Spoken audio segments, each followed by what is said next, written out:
சொற்பொழிவு 19. இயல்பாய் இருத்தல் துறவறம். ஜனகர் மொழிகிறார். அஷ்டாவக்ரர் ஜனகரை கடுமையாகச் சோதிக்கிறார்.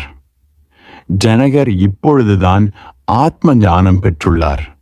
இப்பொழுதுதான் அவருக்குள் ஞான ஒளி இறங்கியிருக்கிறது. அதன் பாதிப்பை ஜனகரால் இன்னும் சமாளிக்க முடியவில்லை.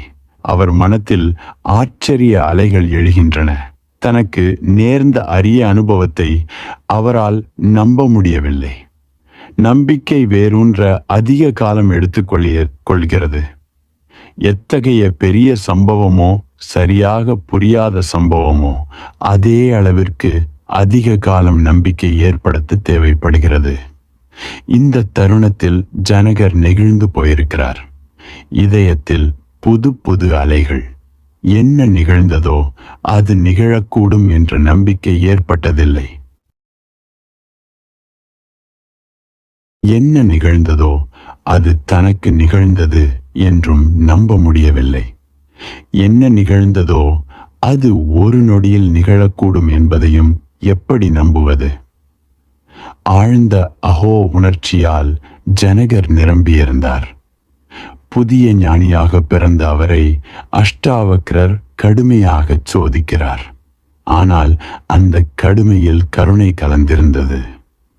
அந்த கடுமையில் ஜனகரின் முழு எதிர்காலமும் அடங்கியிருந்தது. அந்த பரீட்சையை உடனடியாக நடத்த வேண்டியிருந்தது. தாமதித்தால் ஞானத்தின் புது மலர்ச்சி நீங்கி போய் பரிசோதிப்பது கடினமாகியிருக்கும். ஞானம் புது மலர்ச்சியுடன் இருக்கும்போது திரவ நிலையில் இருக்கும். அதற்கு அப்போது புதிய உருவம் கொடுக்க முடியும். புதிய வார்ப்பு தர முடியும். செடி முளைவிடும் நிலை போன்றது இது. வளரத் தொடங்கும் தளிரை வளைக்க திருப்ப முடியும். பெரிய பழைய மரத்தை நாம் வளைக்க முடியாது. அது முறியுமே தவிர வளையாது. ஆகவே ஞானம் உதிக்கும் நேரத்தில் தான் அதை நெறிப்படுத்த வாய்ப்புள்ளது. தாமதித்தால் ஆச்சரிய உணர்வு மறைந்து போனால், ஞானம் கெட்டிப்பட்டுவிட்டால் அதன் நெகிழும் தன்மை மறைந்துவிடும். திடீரென மூண்ட அக்னி அணைந்துவிடும். எரிமலை குழம்பாக இருந்த ஞானம் உறைந்து பாறையாகிவிடும். பிறகு அதை ஆராய்வது மிகவும் கடினம். சரியான பலனும் விளையாது. ஏனெனில் நிறைய கொத்தும் வேலை, உடைக்கும் வேலை இருக்கும். ஆகவே அஷ்டாவக்ரர் ஒரு நொடி கூட தாமதிக்கவில்லை. ஜனகருக்கு ஆச்சரியம் மேலிட்டதும் அஷ்டாவக்ரர் அவரை கேள்விகளால் கட்டி போடத் தொடங்கினார். ஜனகர் மேலேயுள்ள ஸ்லோகங்கள் மூலம் பதில் தெரிவிக்கிறார். தான் பதில் சொல்ல வேண்டிய பரீட்சை குறித்து தன் இதய உணர்வுகளை வெளியிடுகிறார். அவை அபூர்வமானவை. ஜனகர் கோபப்படவில்லை. சிறிது கோபப்பட்டிருந்தால் கூட அவர் தோல்விக்குள்ளாகியிருப்பார். அவர் படபடப்பாயிருந்தாலும் தோல்வியுற்றிருப்பார். அவர் பரீட்சையை எந்த விதத்தில் எடுத்துக்கொண்டார் என்பது அவ்வளவு முக்கியமான கேள்வி இல்லை. அவர் அஷ்டாவக்ரரின் கடுமையை கவனித்தாரா அல்லது கருணையை கவனித்தாரா? கருணையை மறந்து கடுமையை கவனித்திருந்தால் ஜனகரின் அகங்காரம் அழியவில்லை என்று பொருள்படும். அகங்கார உணர்வுக்குத்தான் கடுமை கவனத்தில் படும். அகங்காரம் இழக்கப்பட்ட பிறகு மகா கருணைதான் உணரப்படும். இந்நிலையில் குரு கழுத்தில் கத்தியை நாட்டினாலும் பூமாலை சூட்டியது போல்தான் தோன்றும். குரு கொல்லத் துணிந்தாலும் சீடன் இறக்கத் தயாராக இருப்பான். குருவின் கையால் இறப்பதை விட பெரிய புண்ணியம் வேறென்ன உள்ளது? அது இறப்பன்று, முன்பை விட உயர்ந்த வாழ்க்கை. உன் கழுத்தை உடலிலிருந்து நீக்கி நீ கூண்டிலிருந்து விடுதலை பெற குரு உதவுவது பெருங்கருணை அல்லவா? குரு மரணத்தை கொடுத்தாலும் உன்னிடம் அகங்காரம் இல்லாவிடில் நீ கருணையை தரிசிப்பாய். அகங்காரம் இருந்து குரு பெருவாழ்வு தந்தாலும் அது சந்தேகத்திற்கு உரியது. ஜனகரின் மனத்தில் எத்தனையோ சந்தேகங்கள் எழ வாய்ப்பிருந்தது. முதல் விஷயமாக என்னை போய் அஷ்டாவக்ரர் சந்தேகப்படுகிறாரே என நினைத்திருக்கலாம். அப்படி சந்தேகம் தோன்றியிருந்தால் அவரது ஸ்ரத்தை நீங்கியிருக்கும். குரு சீடன் என்ற முறையில் அவர்கள் நிகழ்த்திய உரையாடல் அறுந்து போயிருக்கும். இரண்டாவது விஷயம், ஒருவேளை அஷ்டாவக்ரருக்கு பொறாமையோ என்று சந்தேகப்பட்டிருக்க முடியும். தன்னிடம் சீடனிடம் புரட்சி போல் ஞானம் உதித்ததை கண்டு அஷ்டாவக்ரருக்கு வயிற்றெரிச்சல் உண்டாகி இருக்குமோ என நினைக்கலாம். அப்படி நினைத்திருந்தால் அவர் சீடன் ஸ்தானத்தில் நீடித்திருக்க முடியாது. குருவுக்கும் சீடனுக்கும் இடையே ஆயிரக்கணக்கான மைல்கள் இடைவெளி தோன்றியிருக்கும். ஒருவர் குரலை மற்றவர் கேட்க முடியாத நிலை உண்டாகியிருக்கும். அவர்கள் வெவ்வேறு உலகவாசிகள் போல் ஆகியிருப்பர். ஜனகர் அப்படியெல்லாம் நினைக்கவில்லை. குருவிற்கு தன் மீது சந்தேகம் அல்லது பொறாமை ஏற்பட்டிருக்கும் என்று அவர் நினைக்கக்கூட இல்லை. அவர் எதுவும் பேசாமலேயே இருந்தார். ஏனெனில் ஒருவன் எப்போதாவது ஏதாவது உன்னிடம் சொன்னால், அவன் உன்னை பரீட்சிப்பது போல் தோன்றினால், நீ உடனே உன்னை பாதுகாத்துக் கொள்வதில் ஈடுபடுவாய். நீ தர்க்கம் செய்வாய், வாத விவாதத்தில் ஈடுபடுவாய். ஏராளமான தத்துவங்களை முன்வைத்து நீ சொல்வதுதான் சரி என்று வலியுறுத்துவாய். ஜனகர் தான் சொல்வது சரி என்று சிறிய அளவில் நிலைநாட்ட முயன்றிருந்தால் கூட அவர் கூறுவது தவறு என்ற முடிவுதான் ஏற்பட்டிருக்கும். ஏனெனில் எவனிடம் தவறு உள்ளதோ அவன்தான் செய்தது சரி என்று நிரூபிக்க முயல்வான். ஜனகர் தர்க்கத்தில் இறங்கியிருந்தால், ஏற்றறிவின் அடிப்படையில் நீங்கள் சொல்வது தவறு, நான் சொல்வது சரி என்று நிரூபிக்க முயன்றிருந்தால், இந்த முயற்சியே அவர் பக்கம் தவறு உள்ளது என்பதை காட்டிவிடும். வாழ்க்கை கணிதம் முரண்பாடு நிறைந்தது. தான் சொல்வது சரி என்று நிரூபிக்க புறப்படுபவன் தோல்வி காண்பான். அவன் சொல்வது தவறென்று முடிவு கிடைக்கும். நீ சொல்வது சரி என்று நிரூபிக்கும் விருப்பம் உனக்கு எப்பொழுது எழுகிறது? உன் ஆழ்மனத்தில் உன் கருத்து தவறு என்ற எண்ணம் தோன்றியிருந்தால் அதை மறுக்க உன் பேச்சை நீ நியாயப்படுத்துகிறாய். சுய பாதுகாப்பு முயற்சி உள்ளே பலகீனத்தை உணரும் போது எழுகிறது. உன் பலகீனம் தெரிந்து விடுமோ, குட்டு வெளிப்பட்டு விடுமோ என்று நீ பயப்படுகிறாய். குரு சும்மா இல்லாமல் பர்தாவை நீக்குகிறாரே, நிர்வாணமாக்குகிறாரே என்ற கூற்றம் சுய பாதுகாப்பு உணர்வை தூண்டி உன்னை எதிர்வாதம் செய்ய வைக்கிறது. ஜனகரின் சூத்திரங்கள் வியப்பளிக்க வல்லவை. கடுமையான தேர்வு. குருவின் கண்கள் கூர்வாள் போல் ஊடுருவுகின்றன. குரு சிறிதளவும் இரக்கம் காட்டவில்லை. குரு கருணையற்றவராக தெரிகிறார். குரு வலுவாக தாக்கியுள்ளார். அவர் எல்லா வாயில்களிலிருந்தும் தாக்கியுள்ளார். தப்பி ஓட வழி இல்லாமல் அடைத்து விட்டார். முதலில் போகத்தின் கதவுகளை மூடினார். பிறகு தியாகத்தின் கதவையும் மூடினார். குரு இறுக கட்டி போட்டுவிட்டார். நாலாபுரத்திலும் கட்டிவிட்டார்.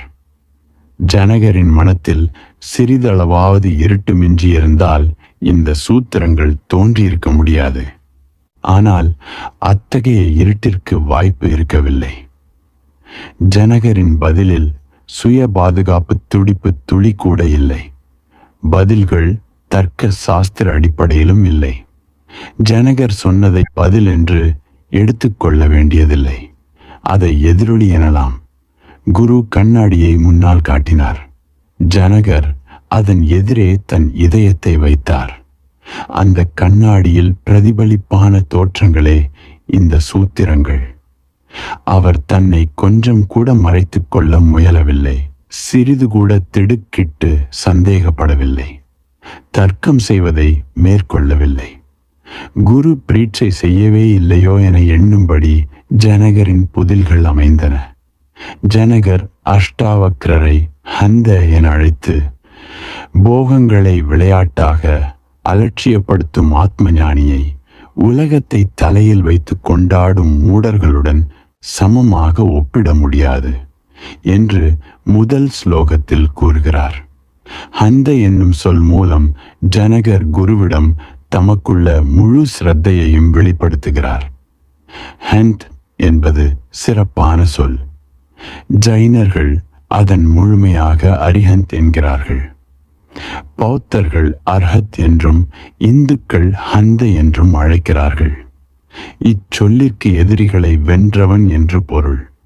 காமம், குரோதம், லோபம், மோகம், தியாகம், போகம், இவ்வுலகம், மறு உலகம் எல்லாமே வெல்ல வேண்டிய எதிரிகள். எவன் எல்லா ஆசைகளையும் வென்றுவிட்டானோ, இவ்வாறு எவன் ஆசைகளற்ற நிலையை அடைந்து விட்டானோ அவனே அரிஹந்த். ஜனகர் இதை சுருக்கி ஹந்த் என்று அஷ்டாவக்ரரை அழைக்கிறார். இதைவிட சிறப்பான அழைப்புச் சொல் மொழியில் கிடையாது. அரிஹந்த் என்பதன் விரிவாக்கம் பகவான். இதுதான் இறுதியான உன்னத உணர்வு நிலை. இதற்கப்பால் வேறு எதுவும் கிடையாது. விலக்க வேண்டியவற்றை விலக்கியாயிற்று, கீழே தள்ள வேண்டியவற்றை எரிந்தாயிற்று, அழிக்க வேண்டியவற்றை அழித்தாயிற்று, வெல்ல வேண்டியவற்றை வென்றாயிற்று. மேற்கொண்டு எதுவும் மிஞ்சியிருக்கவில்லை. சுத்த பரமான உணர்வு கடலே எங்கும் பரவி தெரிகிறது. இந்த அரிய நிலையின் பெயர் அரிஹந்த். ஹந்த் என்பதற்கு இன்னொரு உயர்வான அர்த்தமும் உண்டு. பேச்சு வழக்கில் இதற்கு சாதாரணமாக கொல்லுதல் என்று பொருள் கொள்கிறோம். தன்னை கொல்பவனை, தற்கொலை செய்து கொள்பவனை ஆத்மஹந்தா என்பர். ஹந்த என்பதற்கு தன்னை அழித்து கொண்டவன், தன்னை முழுமையாக முடித்து கொண்டவன், நான் என்ற உணர்வு இல்லாது போனவன், அகங்காரமற்றவன், ஒருவரை விட்டு செல்லாதவன், பெயர் முகவரி தொலைந்து போனவன், சூன்யமாகிவிட்டவன், நிர்வாண நிலையை அடைந்தவன். ஒரு வகையில் இவ்வாறு தற்கொலை செய்து கொண்டவன் என்றெல்லாம் விளக்கம் சொல்லிக்கொண்டே போகலாம். தற்கொலையை ஆத்மஹத்யா என்றும் கூறுகின்றனர். இது சரியன்று. தற்கொலையில் உடலுக்குத்தான் சேதம் விடுகிறது. ஏனெனில் ஆத்மா இறப்பதில்லை, அகங்காரம் அழிவதில்லை. உண்மை என்னவெனில் அகங்காரத்தால் தான் ஒருவன் உடலை அழித்துக் கொள்கிறான். அகங்காரம் தாக்கப்பட்டால் துடிக்கிறான். செல்வம் அழிந்து திவாலாகிவிட்டான். மனைவி ஓடிப்போனாள். காரியத்தில் தோல்வி, தேர்தலில் தோல்வி என்பது போன்ற சூழ்நிலையில் தற்கொலை செய்து கொள்கிறான். அந்த சமயம் மனத்தில் அகங்காரம் அதிகம் இயங்குவதால் மறுபடியும் பிறவி எடுப்பான். விரைவிலேயே இன்னொரு உடலினுள் இறங்குவான். ஞானி செய்து கொள்வதும் ஒரு வகை தற்கொலைதான். அவன் நான் என்னும் உணர்வை முழுமையாக அழித்து போடுகிறான். அப்போது கடவுள் நிலையை பெறுகிறான். நீ உன்னை இழக்கும் போது கடவுள் ஏற்பட்டு விடுகிறார். நீ என்பவன் இல்லாத இடத்தில் கடவுள் பிரசன்னமாகி விடுகிறார். நீ தேடிக்கொண்டிருக்கும் வரை அலைந்து கொண்டிருப்பாய். ஆகவே நீ கடவுளுடன் இணைய முடியாது. ஏனெனில் தேடும் சமயம் நீ உன்னை இழக்காமல் நீயாகவே இருக்கிறாய். இங்கிலாந்திலிருந்து வந்த ஒரு இளைஞன் சொன்னான், எனக்கு இயேசுநாதரிடம் ஆபாரமான நம்பிக்கை உண்டு. நீங்கள் என் நம்பிக்கை மேலும் வலுப்பெறச் செய்ய முடியுமா? நான் சந்நியாசி ஆவதற்கு தயாராக உள்ளேன். நான் பதிலளித்தேன், முதலில் ஒரு விஷயத்தை தெளிவுபடுத்திக் கொள்வோம். உனது நம்பிக்கையை வலிமைப்படுத்துவதற்கு உன்னை முதலில் வலுப்படுத்த வேண்டும். நீ இயேசுவை நம்புவதாக நினைக்கிறாய். உனக்கு இயேசுவிடமிருந்து ஏதாவது உபயோகம் உண்டா? உன் நம்பிக்கையா வலுப்பெற வேண்டும். நான் என்பது சம்பந்தமான உன் எல்லா உணர்வுகளும் அழியாத வரையிலும் இயேசுவுடன் உனக்கு எந்த சம்பந்தமும் அமைய முடியாது. நீ என்னை செயல்பட விட்டால் உன்னுடைய பழைய நம்பிக்கைகளை முழுமையாக அழிக்கவே முயற்சி செய்வேன். ஏனெனில் அந்த நம்பிக்கைகளை பற்றி கொண்டுதான் நீ நிற்கிறாய். அவை சரிந்தால் நீ விழுந்து விடுவாய். நீ விழும் இடத்தில் சிலுவை நாட்டப்படும். அந்த இடத்தில் இயேசுவுடன் உனக்கு சம்பந்தம் ஏற்படும். நீ கிறிஸ்தவனாக இருப்பினும் மேற்கண்ட நிலவரை இயேசுவுடன் நெருக்கம் ஏற்பட முடியாது. உன் இயேசுவையும் முழுமையாக அழித்து விடுவேன். ஏனெனில் இயேசு உன்னை நிரப்பி இருக்கிறார்.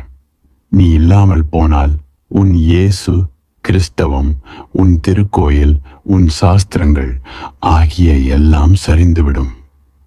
ஏனெனில் இவை அனைத்தின் ஆதாரமான நீயே இல்லாமல் போய்விடுவாயே.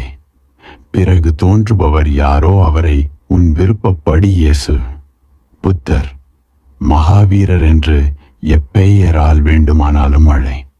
என்னை பொறுத்தவரை பெயர் முக்கியமில்லை. இயேசு, புத்தர், மகாவீரர் இவையெல்லாம் அவரவர் பெயரல்ல. அவை பரமாத்ம உணர்வின் வெவ்வேறு பெயர்கள், இறுதி நிலையின் பெயர்கள். மகாவீரரை ஜின் என்பர். இதன் பொருள் வென்றவன், வெற்றி பெற்றவன் என்பதாகவும், புத்தர் என்றால் விழிப்புற்றவர் எனப் பொருள். கிறிஸ்து எனில் சிலுவையில் ஏற்றியும் இறக்காதவர் என்று பொருள். அதை விரிவுபடுத்தினால் சாவை கடந்து பெருவாழ்வை அடைந்தவர் என்று பொருள் கூறலாம். சிலுவை ஊடுருவியும் அவரை அழிக்க முடியவில்லை. நிரந்தரமானது எதுவோ அது நீடித்தது, தேவையற்றது எதுவோ அது கைவிடப்பட்டது. சிலுவையில் மரித்தவர் இயேசு, மிஞ்சியவர் கிறிஸ்து. இதுதான் திருமீட்டெழுச்சியின் மறைபொருள். அந்தா என்பதன் பொருள் தன்னை துடைத்து அழித்து கொண்டவன், அகங்காரத்தை நசுக்கி அரைத்தவன், அதன் கழுத்தை நெரித்தவன் என்று பொருள். பிறகு மிஞ்சியிருப்பவன் எல்லையற்றவனாக, முடிவற்றவனாக, நிரந்தரமானவனாக இருப்பான். ஜனகர் செய்தது சரி. அவர் பதிலளிக்கும் போது கூறிய முதல் சொல்லாகிய ஹந்த் என்பதில் எல்லாவற்றையும் சொல்லி மாட்டார். நீங்கள் என்னை திசை திருப்பவோ கோபப்பட வைக்கவோ முடியாது. என்னை எவ்வளவு வேண்டுமானாலும் சோதித்து பாருங்கள். நீங்கள் ஞானத்தை அடைந்து விட்டவர். உங்கள் கடுமைக்கு காரணம் பொறாமை உணர்வு என்று என்னால் நினைக்கவே முடியாது. நீங்கள் என்பவரே இல்லையே. பிறகு பொறாமைக்கு இடமேது? அகங்காரத்திற்கு இடமேது? கடுமை என்று எப்படி எடுத்துக்கொள்வது என்று அஷ்டாவக்ரரிடம் சொல்லாமல் சொல்கிறார். ஆகவே ஜனகர் முதலில் ஹந்த் என்கிறார். அதிலேயே அவர் எல்லாவற்றையும் சொல்லிவிட்டார். அதிலேயே முக்கிய விஷயம் முடிந்துவிட்டது. மீதி ஸ்லோகம் அதன் விளக்கமாகும். அதன் பின் வருகின்ற ஸ்லோகங்களில் இதே விஷயம் விரிவாக தரப்படுகிறது. ஜனகர் தனிப்பட்ட முறையில் தான் பரீட்சிக்கப்படவில்லை என்று உணர்ந்திருந்தார். ஆகவே தன்னை அறிவிலிகளுக்கு சமமாக கருதுவதாக அவர் அஷ்டாவக்ரரை தன் பதிலில் குறை கூறவில்லை. நான் என்னை போன்ற சொற்களை பயன்படுத்தவில்லை. தனி நபாசாராத பதில் அளிக்கிறார். ஞானியும் அறிவிலியும் ஒரே உலகில்தான் வாழ்கின்றனர். ஒரே கடை தெருவில்தான் நின்று கொண்டிருக்கின்றனர். ஆனால் அவர்கள் நிற்கும் தோரணையில் வித்தியாசம் உள்ளது. இருவர் இருக்கும் இடம் ஒன்று, ஆனால் இருக்கும் நிலை வெவ்வேறு. ஞானி மூட்டையை தேரில் கீழே இறக்கி வைக்கிறான். அறிவிலி தேரிலும் மூட்டையை தலையில் சுமந்து செல்கிறான். ஓர் அரசன் வேட்டையாட தேரில் போய்க்கு கொண்டிருந்தான். பாதையில் ஒரு பிச்சைக்காரன் ஒரு சிறு மூட்டையை தலையில் வைத்து கொண்டு செல்வதை பார்த்தான். அவன் போக வேண்டிய இடம் வரை அழைத்துச் செல்வதாக கூறி தேரில் ஏற்றிக்கொண்டான். பிச்சைக்காரன் தடுமாறினான். நடுக்கத்துடன் தேரில் ஏறி உட்கார்ந்தான். தேரில் ஏற தனக்கு தகுதியில்லை என்று சொல்லவும் பயந்தான். அரசன் கோபித்து குழைத்து கொண்டால் என்ன செய்வது? தங்க ஆசனத்தில் ஒடுங்கி ஓரமாக உட்காருகிறான். தன்னால் தேர் அழுக்காகிவிடும் என்று கூசுகிறான். ஆனால் அவன் தலையில் வைத்திருந்த மூட்டையை கீழே இறக்கி தேர் தரையில் வைக்கவில்லை. அரசன் அதை கவனித்துச் சொன்னான், இப்பைத்தியம், மூட்டையை கீழே வை. இன்னமும் ஏன் தலையில் வைத்துக் கொண்டுள்ளாய்? பிச்சைக்காரன் பதிலளித்தான், மகாராஜா, தாங்கள் இவ்வளவு கருணை காட்டியதே பெரிய விஷயம். என்னை உட்கார வைத்ததே பெரிய கௌரவம். என் மூட்டையின் பாரத்தையுமா தங்கள் தேரின் மேல் சுமத்துவேன்? அவ்வாறு செய்வது அதிக பிரசங்கித்தனமாகிவிடும், அநாகரிகமாகிவிடும். நான் ஏழை என்பதை ஒப்புக்கொள்கிறேன். ஆனால் எனக்கு கொஞ்சமாவது புத்தி உள்ளது. மூட்டை தலைமேலே இருக்கட்டும். இந்த விஷயத்தில் மட்டும் தங்கள் ஆணையை ஏற்க இயலவில்லை. நான் தேரில் ஏறுவதே கூட மிகையான செயல். நீங்கள் கோபித்துக் கொள்வீர்களோ என்ற பயத்தால் ஏறி உட்கார்ந்தேன். நான் ஏழை, நடந்தே எங்கும் செல்ல பொருத்தமானவன். தேர் சவாரி எனக்கு ஏற்றதில்லை. இங்கே உட்கார்ந்திருப்பது எனக்கு சங்கடமாக உள்ளது. ஆகவே இந்த மூட்டையாவது என் தலையிலேயே இருக்க அனுமதியுங்கள். இதன் சுமையையும் உங்கள் தேரில் ஏற்ற நான் விரும்பவில்லை. நீ தேரில் உட்கார நேர்ந்தால் மூட்டையை உன் தலையில் வைத்து கொண்டாலும் அல்லது அதை இறக்கி தேரில் வைத்தாலும் ஒன்றுதானே. ஆகவே ஜனகரின் ஸ்லோகப்படி ஞானி அஞ்ஞானி இருவருமே தேரில் அமர்கின்றனர். அறிவிலி தன்னிடமுள்ள மூட்டையை தலையிலேயே வைத்திருக்கிறான். ஞானி மூட்டையை இறக்கி கீழே வைத்து விடுவான். ஆகவே உலகத்தை தலையில் தூக்கி வைத்திருக்கும் மூடனோடு ஞானியை ஒருபொழுதும் ஒப்பிட முடியாது. ஏனென்றால் ஞானி போகங்களை விளையாட்டு போல் நினைக்கிறான். அவை விளையாட்டு, லீலை என்றே இவ்வுலகில் நிலவுகின்றன. ஞானிக்கு இவ்வுலகில் சுவை இல்லை. தன் தரப்பு எதிர்த்தரப்பு, விருப்பம் வெறுப்பு ஆகியவை அவன் மனத்தில் இல்லை. அவன் கடவுளின் விருப்பம் காரணமாக உலகுடன் சேர்ந்துள்ளான். உலகமே அவனுக்கு விளையாட்டு மைதானம்தான், ஒரு கடை. அங்கே உட்கார்ந்து அதை இருவகையாக நிர்வகிக்க முடியும். அறிவிலி அந்த வேலையையே முழு வாழ்க்கை என்று நினைப்பான். ஞானியோ அதை ஒரு வகை விளையாட்டாக கருதுவான். அது அவசியமான விளையாட்டென்றும் அதுவும் வாழ்க்கையின் ஓர் அம்சம் என்றும் எடுத்துக்கொள்வான். ஆனால் எல்லாம் விளையாட்டுதான் என்பதை மறக்க மாட்டான். ஒரே கடையில் அறிவிலியும் ஞானியும் உட்கார்ந்துள்ளனர். ஆனால் அவர்கள் வெவ்வேறு மனநிலையில் உள்ளனர். எல்லாம் விளையாட்டென கருதுவதால் ஞானி சாட்சி போல் உள்ளான். ஆனால் வாழ்க்கை நிகழ்ச்சிகளை தீவிரமாக எடுத்துக்கொண்டு அனுபவிப்பவன் கர்த்தா நிலைக்கு போகிறான். அறிவிலி உலக வாழ்க்கையை தீவிரமாக எடுத்துக்கொள்கிறான். ஞானியோ விளையாட்டுதானே என்று சிரித்தபடி எடுத்துக்கொள்கிறான். மனைவி இறந்து விட்டாள். உடலுடன் அறிவிலி சுடுகாடு வரை செல்கிறான், அழுதபடி, கத்திக்கொண்டு, கூக்குரலிட்டபடி. ஞானியும் உடலுடன் சுடுகாடு செல்கிறான். ஓர் ஆட்டம் முடிவு பெற்றது. ஒரு நாடகம் முடிவடைந்தது. திரை இறங்கிவிட்டது. அழுதல், புலம்புதல், கத்துதல் ஆகிய எதுவும் கிடையாது. உள்ளத்தில் அவன் சாட்சியாகவே நீடிக்கிறான். தான் ஒரு பார்வையாளன் மட்டுமே என்னும் உணர்வை அவன் ஒரு நொடி கூட இழப்பதில்லை. ஞானி உலக வாழ்க்கையை விட்டு ஓடக்கூடாது. ஓடினால் அவன் வாழ்க்கையை தீவிரமாக எடுத்துக்கொள்கிறான் என்று பொருள்படும். ஆகவேதான் எல்லாவற்றையும் விட்டு ஓடுகிறான் என்று நினைக்க நேரிடும். ஏன் ஓடுகிறான்? அவன் இன்னும் உலகத்தை சரியாக அறிந்திருக்கவில்லை. அவனுடைய கண்களின் பார்வை ஆழமாக இல்லை. இன்னமும் வாழ்க்கையின் ஆழத்தில் அவன் இறங்கவில்லை.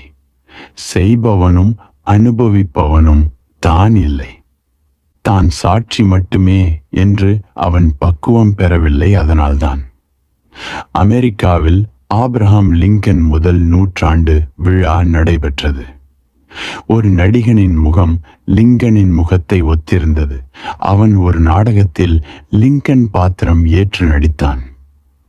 அந்த நாடக குழுவோராண்டிற்கு அமெரிக்கா முழுவதும் சுற்றியது. நகரங்களிலும் கிராமங்களிலும் லிங்கன் நாடகம் நடித்து காட்டப்பட்டது. லிங்கன் பாத்திரமேற்றவன் நீண்ட கால அனுபவம் காரணமாக அசல் லிங்கன் என்று புகழப்படலானான். போக போக அந்த மனிதனிடம் ஏதோ பிரச்சனை வளர்வதாக மக்களுக்கு தோன்றியது. நாடகத்தில் அணியும் லிங்கன் பாத்திர உடைகளை அவன் மற்ற சமயங்களிலும் அணிந்து வெளியே செல்ல ஆரம்பித்தான். லிங்கனைப் போலவே மேடையில் விந்தி நடந்த அவன் வெளியிடங்களிலும் அதே பாணியில் விந்தி நடந்தான். லிங்கனுக்கு சிறிது வாய்த்திக்கும். அதுபோல் மேடையில் பேசிய நடிகன் வெளியிலும் திக்கி பேசலானான். இதென்ன கூத்து என்று முதலில் சிரித்த மக்கள் பிறகு கவலைப்பட்டார்கள். ஏனென்றால் அந்த நடிகன் தன்னை ஆபிரகாம் லிங்கன் என்றே நினைத்து கொண்டு விட்டான். ஓராண்டு கழித்து அவன் லிங்கனாகவே வீடு திரும்பினான். தான் அடிப்படையில் ஒரு நடிகன் என்பது அவனுக்கு மறந்துவிட்டது. மக்கள் இதை கண்டு மக்கள் பழமொழி போல் சொன்னார்கள். சுட்டால்தான் புத்தி வரும். லிங்கன் சுடப்பட்டு தான் கொல்லப்பட்டார். இவனையும் கொன்றால்தான் இந்த பிரச்சனை தீரும் என்று மக்கள் வேடிக்கையாக பேசினார்கள். அவனுக்கு எல்லா வகையான சிகிச்சைகளும் செய்யப்பட்டன. டாக்டர்களும் மனத்தத்துவ வல்லுநர்கள் பல வகையில் அவனை சரிப்படுத்த முயன்று களைத்து போயினர். அவன் சிரித்தபடி பதிலுக்கு அவர்களை கேட்டான். கிண்டலா செய்கிறீர்கள்? நான் ஆபிரகாம் லிங்கன் இல்லை என்கிறீர்களே, உங்களுக்கு மூளை கோளாறா? என்னிடம் என்ன குறை கண்டு நான் லிங்கன் இல்லை என்கிறீர்கள்? லிங்கன் பாத்திரம் என்ற முறையில் அவனிடம் குறை இல்லைதான். அவனது நடிப்பு முழுமையாக இருந்தது.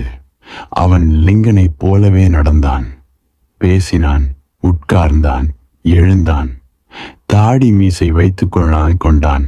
அவனை குணமாக்க முடியாது என்று டாக்டர்களுக்கு உறுதிப்பட்டு விட்டது. அந்த சமயம்தான் பொய் பேசுவதை கண்டுபிடிக்கும் கருவி உபயோகத்தில் வந்தது. நீதிமன்றங்களில் அது அறிமுகமானது. ஒரு ஆளுடன் அதை இணைத்து அவனால் பொய் பேச முடியாத சில கேள்விகளை கேட்பார்கள். உதாரணமாக, கடிகாரத்தை காட்டி மணி என்ன, துணியை காட்டி இது காவி நிறமா பச்சையா, புத்தகத்தை காட்டி இது குரானா பைபிளா என்றெல்லாம் 5-6 கேள்விகள் கேட்பார்கள். பதில் கூறும்போது ஒரு கருவி வரைபடம் தயாரிக்கிறது. இதய துடிப்பை பதிவு செய்வது போல்தான் இது. வழக்கமான சாதாரண கேள்விகளின் இடையே நீதான் திருடினாயா என்று ஒரு திடீர் கேள்வி எழும். இதய துடிப்பு கடக் என்று தடுமாறும். ஏனெனில் அவன் திருடியிருப்பான், சமாளித்து என்பான். ஆனால் வரைபடத்தில் ஓர் அதிர்வு பதிந்திருக்கும். இதுவரை அவன் சொன்னதும் சொல்ல விரும்பியதும் ஒன்றாக இருந்ததால் சீராக இருந்த வரைபடம் இப்போது பொய் சொன்னதால் கோட்டில் தடுமாற்றம் தெரியும். ஏனெனில் இதய துடிப்பும் சுவாசமும் ஒரு நொடி அதிர்ச்சிக்குள்ளாகின்றன. லிங்கன் என்று நினைத்தவனையும் இக்கருவி மூலம் பரிசோதிக்க முடிவு செய்யப்பட்டது. மருத்துவர்களும் குடும்பத்தினரும் இந்நிகழ்ச்சியை காண திரண்டு விட்டனர். அந்த மனிதனும் களைத்து போயிருந்தான். தினமும் பலர் நீ லிங்கன் இல்லை என்று சொல்லி சொல்லி துன்புறுத்தி இருந்தனர்.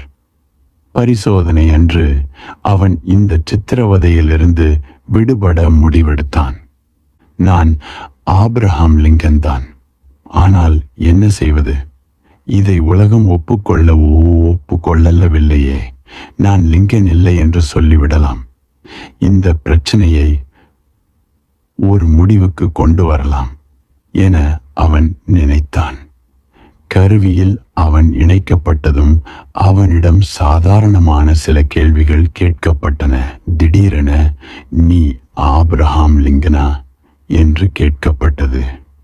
இத்தனை காலமாக ஆம் என்று எல்லோரிடம் சொல்லி பழகியவன் இப்போது முதல் முறையாக நான் லிங்கன் இல்லை என்றான்.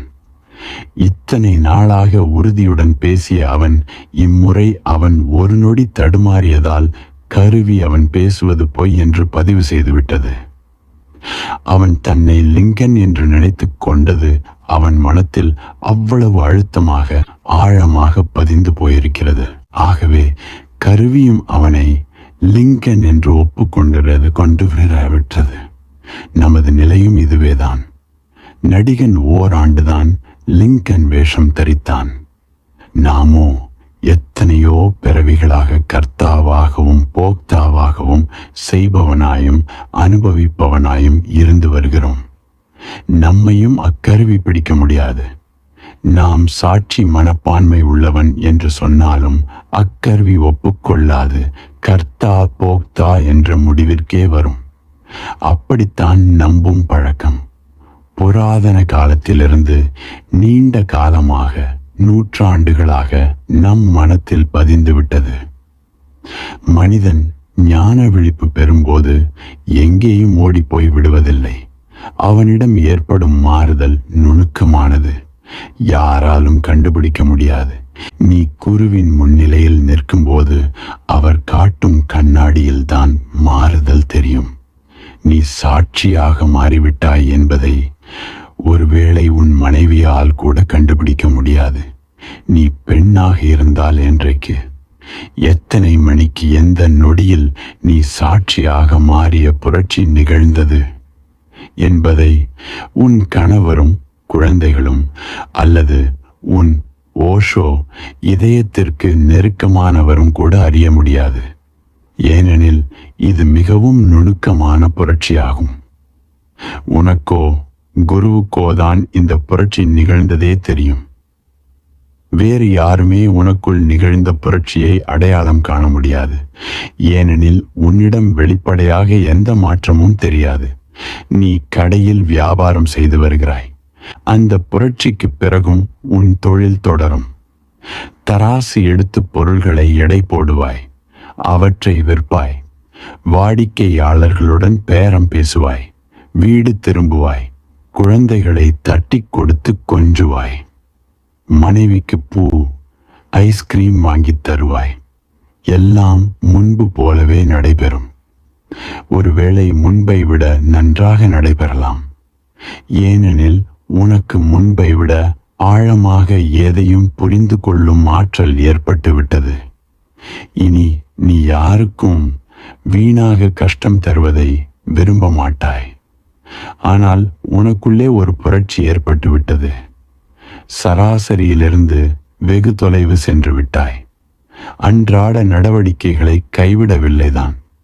ஆனால் அவற்றில் ஒட்டுதல் இருக்காது. தீவிரம் காட்ட மாட்டாய். எல்லாம் நாடகம் என்று நினைப்பாய். எல்லாம் ராம்லீலா நாடகம் என்று கருதும் அளவு விழிப்பு பெற்று விட்டாய். நீ சுய நினைவை அடைந்து விட்டாய். இதே போன்ற நிலையை அடைந்த வேறொருவன் தான் உன் நிலையை புரிந்து கொண்டு பரீட்சிக்க முடியும். ஆகவே குரு அவசியம் தேவைப்படுகிறார். அவர்தான் பாரபட்சமின்றி சாட்சியாக இருந்து உன் சாதனையை மதிப்பிட முடியும். ஜனகர் தமது பதிலில் நான் என்ற சொல்லை பயன்படுத்தவில்லை என்பதை கவனிக்கவும். அவரிடம் சிறிதளவாவது அறியாமை மிஞ்சியிருந்தால், என்னை உலகத்திலுள்ள முட்டாள்களுக்கு சமம் என்றா கருதுகிறீர்கள் என்று அஷ்டாவக்ரரிடம் கேட்டிருப்பார். நான் ஞானி, எனக்கு ஞானோதயம் ஏற்பட்டு விட்டது என்று கூறியிருப்பார். அவர் அப்படி பேசவில்லை. ஏனெனில் ஞானம் தோன்றியிருந்தால் நான் மறைந்து போயிருக்கும். ஆகவே ஜனகர் நேரடியாக சித்தாந்த விளக்கத்திற்கு சென்று விட்டார். ஹந்த அரிஹந்த் ஞானி போகத்தை லீலையாக நினைத்து விளையாடுகிறான். அதை தலையில் தூக்கி வைத்துக் கொள்வதில்லை. உலக வாழ்க்கை ஒரு விளையாட்டு. அது தீவிரமான தொழில் அன்று. அறிவிலியும் விளையாடுகிறான், ஆனால் சிக்கிக் கொள்கிறான். தீவிரம் கொள்கிறான், ஞானியும் செயல்புரிகிறான். ஆனால் எந்த பந்தத்திலும் மாட்டிக்கொள்ளாமல் விழிப்புடன் உள்ளான். தான் சாட்சியாக மட்டுமே இருக்க வேண்டும் என்பதை அவன் அறிந்திருக்கிறான். மனத்துக்குள் இடைவிடாமல் நான் சாட்சி மட்டுமே என பின்னணியில் ஒலித்துக் கொண்டிருக்கிறது. அவன் எல்லா நடவடிக்கைகளையும் பார்க்கிறான். பிறப்பு இறப்பு வெற்றி தோல்வி மானம் அவமானம் எல்லாம் நடக்கிறது. வசிக்க குடிசை அல்லது மாளிகை. ஞானி இவற்றை விளையாட்டு என்ற வகையிலேயே எடுத்துக் கொள்கிறான். நீ குறிப்பிட்ட பாதை வழியாக உலாவச் செல்கிறாய். சிறிது நேரம் கழித்து அதே பாதையில் அலுவலகம் செல்கிறாய். நண்பகல் உணவிற்கு பின் மீண்டும் அதே பாதையில் அலுவலகத்திற்கு போகிறாய். அதே பாதை வழியில் அதே சாலை ஓர மரங்கள், அதே சூரியன், அதே வானம், அதே அண்டை அயலார், எல்லாம் அதேதான். ஆனால் நீ அலுவலகம் செல்லும் போது உன் நடையில் இறுக்கம் தெரிகிறது. அந்த சமயம் உன் மனத்தில் கவலை பரவி இருக்கிறது.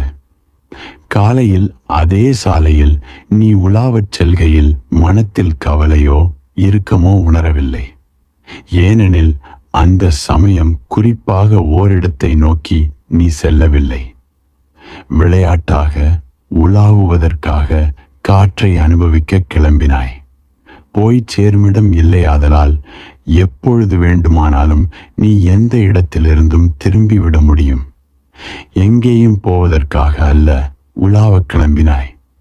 ஆகவே ஆனந்தம் கிடைத்தது.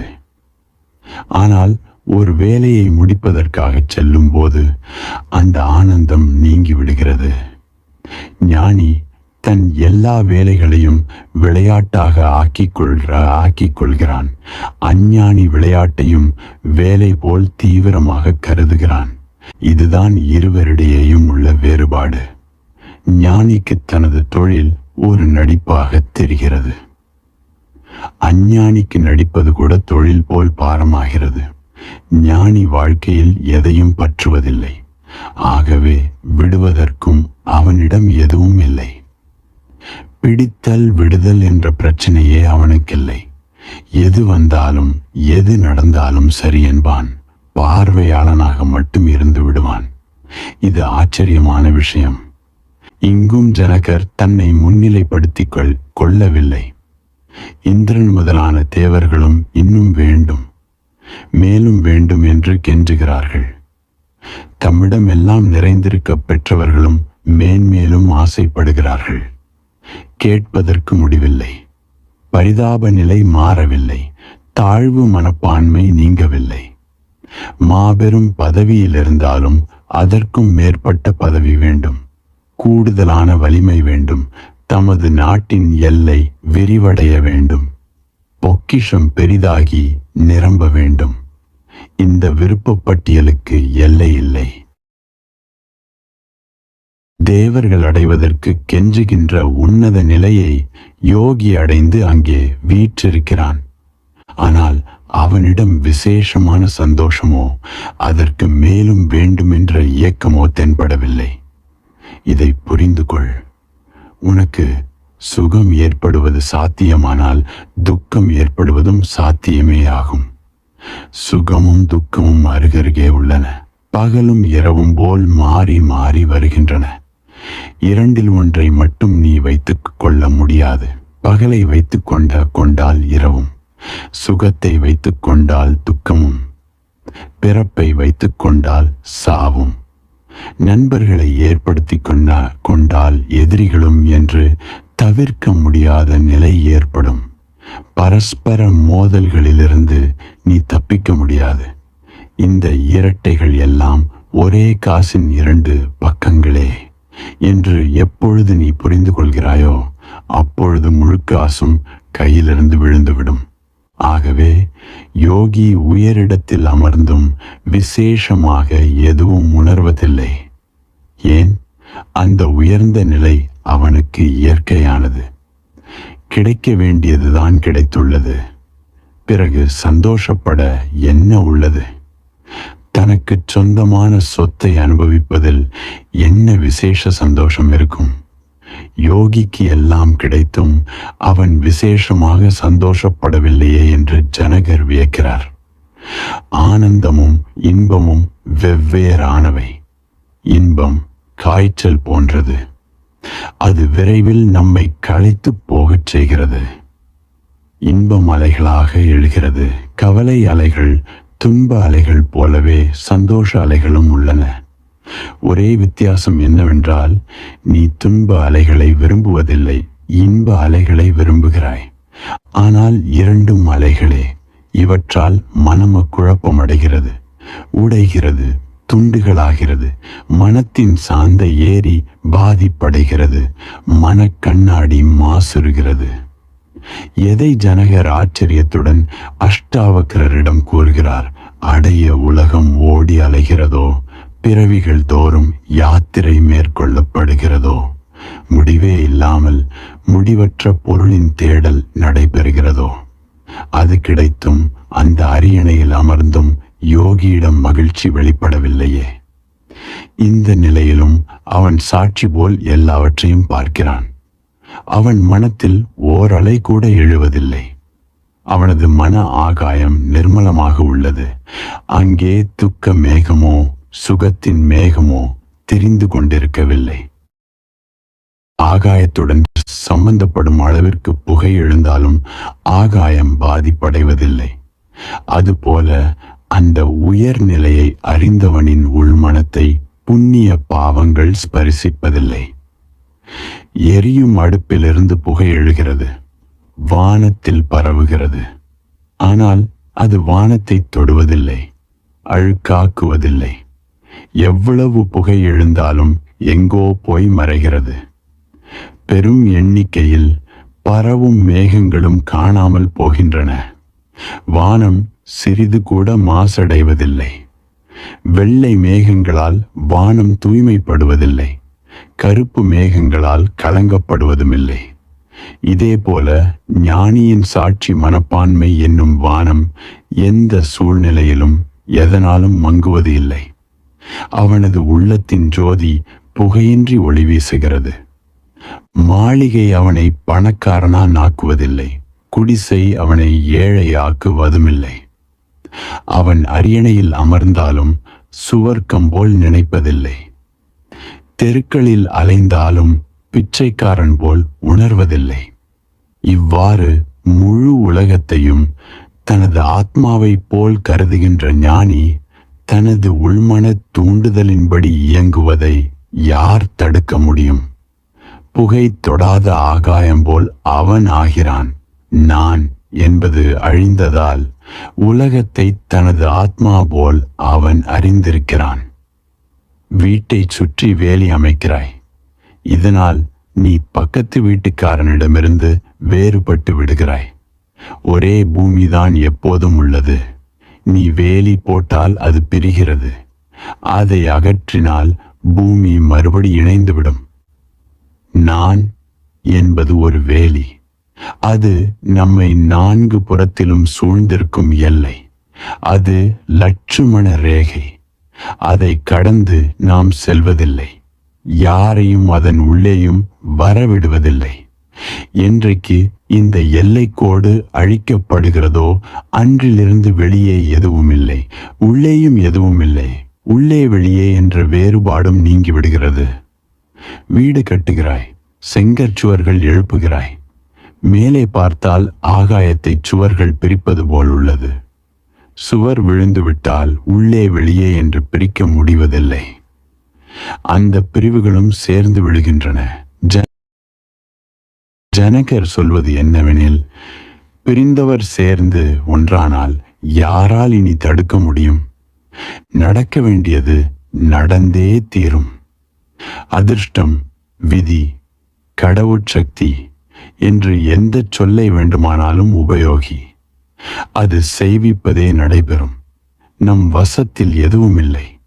ஏனெனில் நாமே இல்லாமல் போனோம். என்ன நடக்கிறதோ அதை பார்த்த வண்ணம் இருப்போம். மாளிகையில் வைத்தால் அங்கே வசிப்போம். மாளிகை பிடுங்கப்பட்டால் அச்செயலையும் பார்த்தபடி இருப்போம். ஒரு குரு தன் சீடனுக்கு பல்லாண்டுகளாக கடுமையாக முயன்றும் தியான நிலை கைகூடவில்லை என்பதை கவனித்தார். நீ ஜனகரிடம் போய் பயிற்சி செய் என்று கட்டளையிட்டார். சமாதி கைகூடாதவன் அகங்காரியாக இருந்திருப்பான். அவன் கேட்டான், நானா? ஜனகரிடம் போவதா? அவரா எனக்கு பயிற்சி தருவார். அவர் முதலில் முழுமையாக கற்கட்டும், தியாகம் செய்யட்டும். அரண்மனைவாசி கேளிக்கைகளின் நடுவே வாழ்கிறார். அப்படிப்பட்டவர் எனக்கு என்ன சொல்லித்தர முடியும்? சரி, போகிறேன். குருவின் கட்டளை ஆயிற்று, எப்படி மீறுவது? வேறு வழியின்றி கிளம்பினான். திமிருடன் சென்றான்.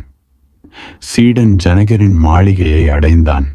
கேளிக்கைகள், இசை கச்சேரிகள், நடன மாதர்களின் நிகழ்ச்சிகள், மது, விருந்து என எங்கும் ஆரவாரமாக இருந்தது. நடுவே அமர்ந்திருந்தார் ஜனகர். சீடன் யோசித்தான், ஜனகர் இந்த சூழ்நிலையில் ஏன் இங்கு உட்கார்ந்துள்ளார்? இவர் ஞானி என்றால் அஞ்ஞானி யார்? இவரிடம் நான் கற்பதா? தலைகீழாக அல்லவா தோன்றுகிறது. நானே இவருக்கு ஏதாவது கற்றுக் கொடுக்க முடியுமே. ஜனகர் ஓர் அந்தணர் சபா மண்டபத்தில் நுழைவதை பார்த்து விட்டார். உடனே எழுந்து சென்ற காலை தொட்டு வணங்கி, நீங்கள் ஓய்வெடுத்துக் கொள்ளுங்கள், பிறகு தாங்கள் வந்ததன் காரணத்தை தெரிவியுங்கள், தங்களுக்கிருக்கும் சந்தேகங்களை போக்கிக் கொள்ளுங்கள் என்றார். சீடன் கர்வமாக, எனக்கா சந்தேகம்? நீங்களா போக்குவீர்கள்? நீங்கள் உங்களை பற்றி என்ன நினைத்துக் கொண்டிருக்கிறீர்கள்? உங்களிடமா நான் சந்தேகங்களை போக்கிக் கொள்ள வேண்டும் என்று கேட்டான். ஜனகர் பதிலுக்கு, தங்கள் இஷ்டம். என்னிடம் சந்தேகம் கேட்க விரும்பவில்லையெனில் விடுங்கள். தற்பொழுது உணவுண்டு ஓய்வெடுங்கள் என்று கேட்டுக்கொண்டார். ஜனகர் அவனது உணவிற்கும் ஓய்விற்கும் தகுந்த ஏற்பாடு செய்தார். வந்தவனுடைய பிரச்சனை என்ன, அவனுடைய குரு ஏன் இங்கே அனுப்பினார் என்பது ஜனகருக்கு புரிந்துவிட்டது. வந்தவன் போகத்தை கைவிட்டவன், தியாகியானவன் என்பதை அவர் உணர்ந்தார். போகியை தியான வழிக்கு கொண்டு வருவதே சிரமம். தியாகியை தியானம் செய்ய வைப்பது அதைவிட கடினம். தியானத்தில் தடை ஏற்பட அகங்காரம் முக்கிய காரணம். தியாகியிடம் அகங்காரம் அதிகமாக இருக்கும். எஃப்கு போல் வலுவாக இருக்கும். அகங்காரம் காரணமாக தியாகி சர்வாதிகாரி ஸ்டாலின் போல் ஆகியிருப்பான். ஸ்டாலின் என்ற பெயர் ஸ்டீல், எஃப்கு என்பதிலிருந்து வந்தது. இவ்வாறு ஸ்டாலின் ஆனவனை வளைப்பது மகா கஷ்டம். ஜனகரே தனக்கு பாத பூஜை செய்ததால் தியாகியான அந்த சீடன் மேலும் கர்வப்பட்டான். அவன் நினைத்தான், இந்த அறிவில்லாத அரசரால் எனக்கு எதுவும் சொல்லித்தர முடியாது என்று எனக்கு ஏற்கனவே தெரியும். அதனால்தான் என் காலை கழுவி விடுகிறார். அவர் என்னிடமிருந்து கற்பதில் ஆர்வமாக உள்ளார் என்பதை இச்செயல் காட்டுகிறது. நாளை இவர்தான் என்னிடம் சந்தேக விளக்கம் கேட்க போகிறார். சீடன் நன்றாக தூங்கினான். இன்னொருவரிடம் புதிதாக எதுவும் கற்க நேரிடுமோ என்று அவனுக்கிருந்த கவலை நீங்கியது. அகங்காரம் எப்பொழுதுமே கற்பதற்கு விரும்பாது. அகங்காரி கற்றுக் கொடுப்பதில்தான் இன்பம் காண்கிறான். குரு ஆவதற்கு வாய்ப்பிருந்தால் அவன் உடனே தயாராகி விடுவான். சீடனாக இருப்பதை தொந்தரவானதாக, கஷ்டமானதாக நினைப்பான். மறுநாள் காலை ஜனகர் சீடனின் ஓய்வறைக்கு சென்று எழுப்பினார். வாருங்கள், குளிக்கப் போவோம். அரண்மனையின் பின்புறம் நதி ஓடுகிறது, அதில் குளித்துவிட்டு வருவோம் என்றார். இருவரும் புறப்பட்டனர். சீடன் அணிந்திருந்த கோவணத்துடன் நதியில் இறங்கினான். அவனிடம் மேற்கொண்டு ஒரு கோவணம்தான் இருந்தது. அதை அரண்மனை சுவரோரம் வைத்திருந்தான். ஜனகரும் ஆற்றில் இறங்கினார். இருவரும் நீராடிக் கொண்டிருந்த போது சீடன் திடீரென கூச்சலிட்டான். ஜனகரே, திரும்பி பாரும், உமது அரண்மனையில் தீப்பிடித்து விட்டது. வெளிப்பக்கம் எரிந்து கொண்டிருக்கிறது. ஜனகர் அமைதியாக சொன்னார், என்னுடைய அரண்மனை என்று எதுவும் கிடையாதே. அரண்மனையில் தீ பற்றி கொண்டது என்று பொதுவாக சொன்னால் போதுமே. வரும்போது நாம் எதையும் கொண்டு வரவில்லை, போகும்போது எதையும் எடுத்துச் செல்லப் போவதில்லை. சீடன் பதறினான். உமக்கு உமது மாளிகை பற்றி அக்கறை இல்லை எனில் தொலையும். ஆனால் எரிகிற சுவர் ஓரம் என் கோவணம் உள்ளதே என்று கூறிக்கொண்டே சுவரை நோக்கி ஓடினான். அவன் கோவணத்துடன்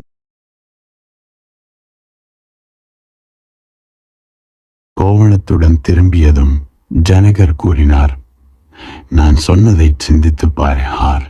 இந்த மாளிகை பற்றி எரிகிறது. நானும் மாளிகை இல்லாமல் வந்தேன், மாளிகை இல்லாமல் போவேன் என்கிறேன். ஆகவே மாளிகை எரிந்தால் என்ன, இருந்தால் என்ன? இரண்டிற்கும் இடையே என்ன வித்தியாசம்? உன்னிடம் எவ்வளவு சொத்துள்ளது என்பது அடிப்படை விஷயமில்லை. அது கோடிக்கணக்கிலோ பைசா கணக்கிலோ இருக்கலாம். அந்த சொத்தை குறித்த உன் கண்ணோட்டம்தான் முக்கியம். நீ அதை அனுபவிப்பவனா அல்லது பார்ப்பவன் மட்டுமா என்று முடிவு செய்ய வேண்டும். ஜனகரே சிறிய அளவில் தீ வைக்கச் சொன்னதாக கருதப்படுகிறது. இதை சாக்காக வைத்து அவர் அந்த சீடனுக்கு நல்லுபதேசம் செய்கிறார். அந்த சீடனை தன்னிடம் அனுப்பி அந்த குரு மறைமுகமாக தன்னையும் சோதிப்பதாக நினைக்கிறார். ஆகவே தனக்குள் கூறுகிறார், நான் என்பவனோ இல்லை. தாங்கள் யாரை பரீட்சிக்கிறீர்கள்? யாரை சோதிக்க வேண்டுமோ அவனாகிய நான் போயாகிவிட்டது. நான் என்பது இல்லாததால் நான் ஏன் இப்படி செய்கிறேன், ஏன் அப்படி செய்யவில்லை என்று கூட கேட்க முடியாது. ஏனெனில் கட்டுப்படுத்த யார் உள்ளனர்? நடக்க வேண்டியது நடைபெற்று வருகிறது. இது மிக உன்னத நிலையாகும். குழந்தைகளை பாவம் ஒட்டி கொள்ளாது என்று நம்புகிறோம். அவர்கள் தவறிழைத்தாலும் நீதிமன்றத்தில் வழக்கு தொடரப்படுவதில்லை, அபராதம் விதிக்கப்படுவதில்லை. ஏனெனில் சிறு வயதில் நல்லது கெட்டதை அறியும் பக்குவம் இருக்காது. பைத்தியங்களுக்கும் அபராதம் போடப்படுவதில்லை, ஏனெனில் அவர்களுக்கு சுய உணர்வு இருக்காது. புத்த நிலை பெற்றவர்களுக்கும் அபராதம் கிடையாது, ஏனெனில் அவர்கள் புத்தி கடந்த நிலையில் உள்ளவர்கள். அவர்களிடம் கர்த்தா உணர்வு கிடையாது. தங்களை சாட்சியாக மட்டுமே உணர்கிறார்கள். விலங்குகளையும் பாவிகள் என்று கூற முடியாது, ஏனெனில் அவை பாவ புண்ணிய அறிவு பெற்றிருக்கவில்லை. இந்த வகைகளுக்கு உட்படாமல் நடுவில் நிற்கும் சராசரி மனிதனுக்குத்தான் இந்த பிரச்சனை உள்ளது. முல்லா நஸ்ருத்தீன் குளிர்காலம் காரணமாக வீட்டு வாசலில் உட்கார்ந்து வெயிலை அனுபவித்துக் கொண்டிருந்தார். அருகில் அவர் மகன் பள்ளிக்கூட பாடம் எழுதி கொண்டிருந்தான்.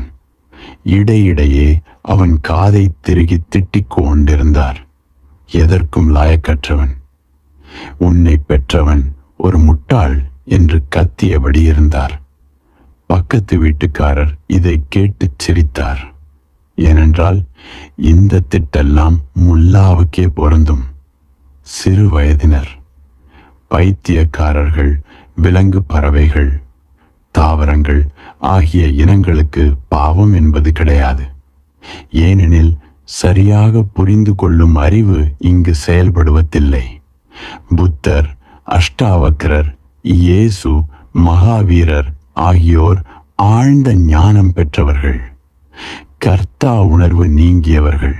நடுவிலே இருக்கும் பண்டிதர்களுக்கு, ஏட்டறிவில் மட்டும் தேர்ந்தவர்களுக்கு பாவம் உண்டு. நீ செய்ததாக நினைக்கிறாயா? ஆம், எனில் நீ பாவி, புண்ணியவான், போகி, தியாகி என்று உன்னை வகைப்படுத்தலாம். நீ எதுவுமே செய்யவில்லை, நடக்க வேண்டியது நிகழ்கிறது. நீ பார்வையாளன் மட்டுமே. சாட்சி என்று புரிந்து கொண்டால் பாவம், புண்ணியம், யோகம், போகம் ஆகிய எல்லாம் அடிபட்டுவிடும். அஷ்டவக்கிரர் சொல்வது பரமயோகம், யோகத்தையும் கடந்த நிலை. இந்த பரமயோக நிலையில் எந்த கட்டாயமும் கிடையாது, மறுப்பும் கிடையாது. மாற்றத்தை எதிர்பார்ப்பதும் அகங்காரத்தின் விருப்பமேயாகும். சாதகம், தவ முயற்சி, சடங்குகள், யாகம் போன்றவை ஆகியவையும் அகங்காரத்தின் விளைவுகளே. இவையெல்லாம் ஒரு வகை தடைகளே. செய்வதற்கு எதுவும் மிஞ்சி இருக்கவில்லை, ஏனெனில் செய்பவனே மிஞ்சி இருக்கவில்லை. செயலும் அவசியமில்லை என்று பொருள் கொள்ளக்கூடாது. செயல் கர்மம் நிகழ்ந்தபடி இருக்கும். கர்ம பிரவாகம் தொடரும். உன் உடலுக்கு பசிக்கும், உன் உடல் உணவு கேட்கும். வித்தியாசம் என்னவென்றால், இதை நீ வெளியிலிருந்து பார்ப்பவன் போல் காண்கிறாய். ஆகவே உடலுக்கு பசிக்கிறது என்று கண்டதும் உடலுக்கு உணவு கொடு.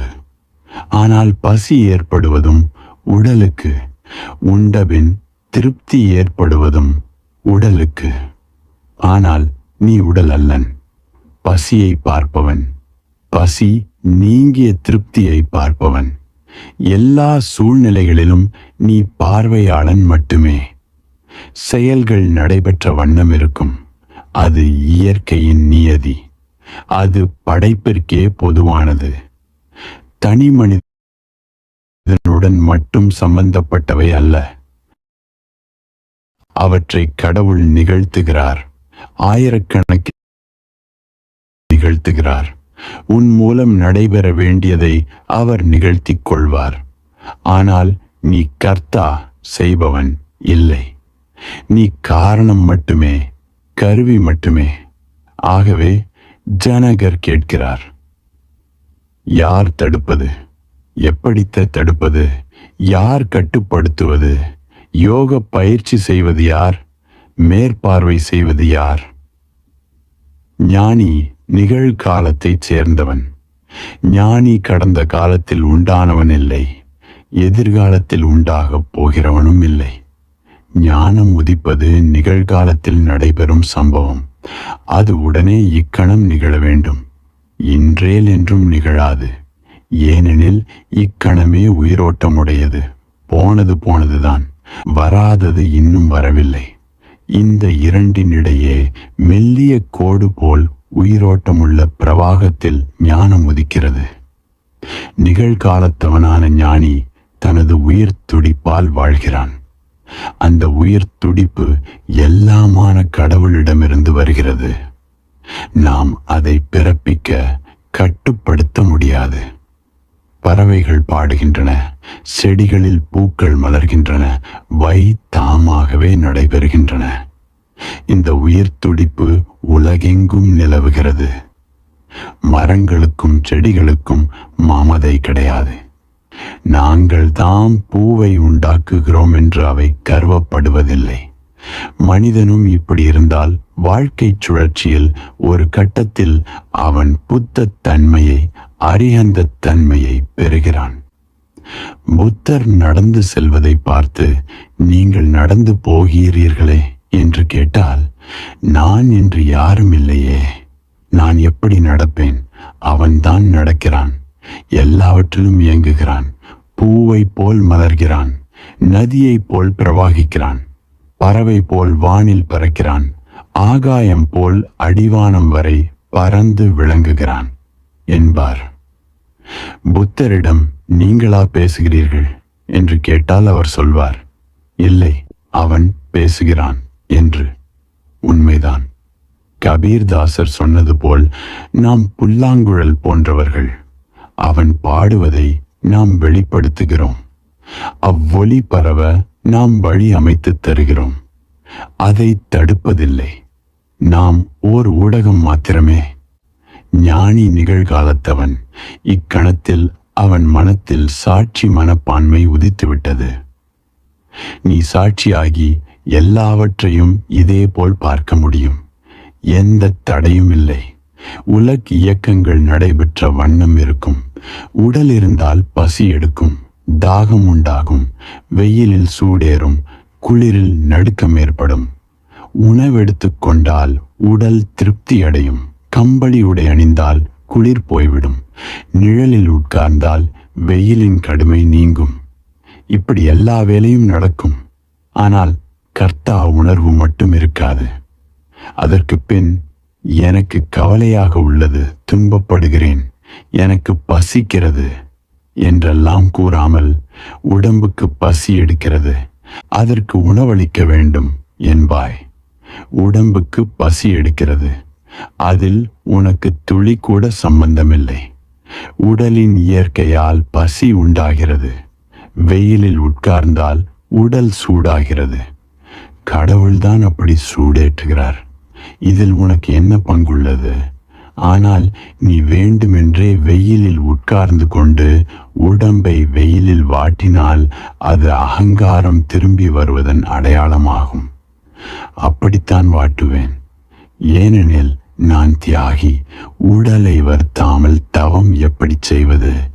நான் உட்கார்ந்து கொண்டு உடலை வாட்டுவேன் என்றெல்லாம் சொன்னால் நீ கட்டுப்பாட்டாளர் போல் நடுவில் வந்துவிட்டதாக அர்த்தம்.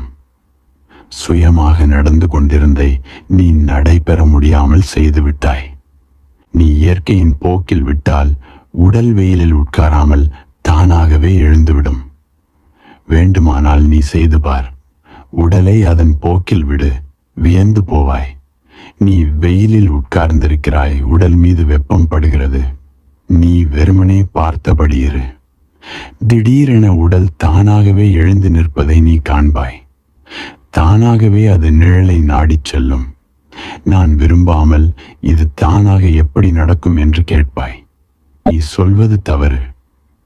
இந்த விஷயத்தை நீ அறிந்திருக்கவில்லை, சோதித்து பார்த்ததில்லை.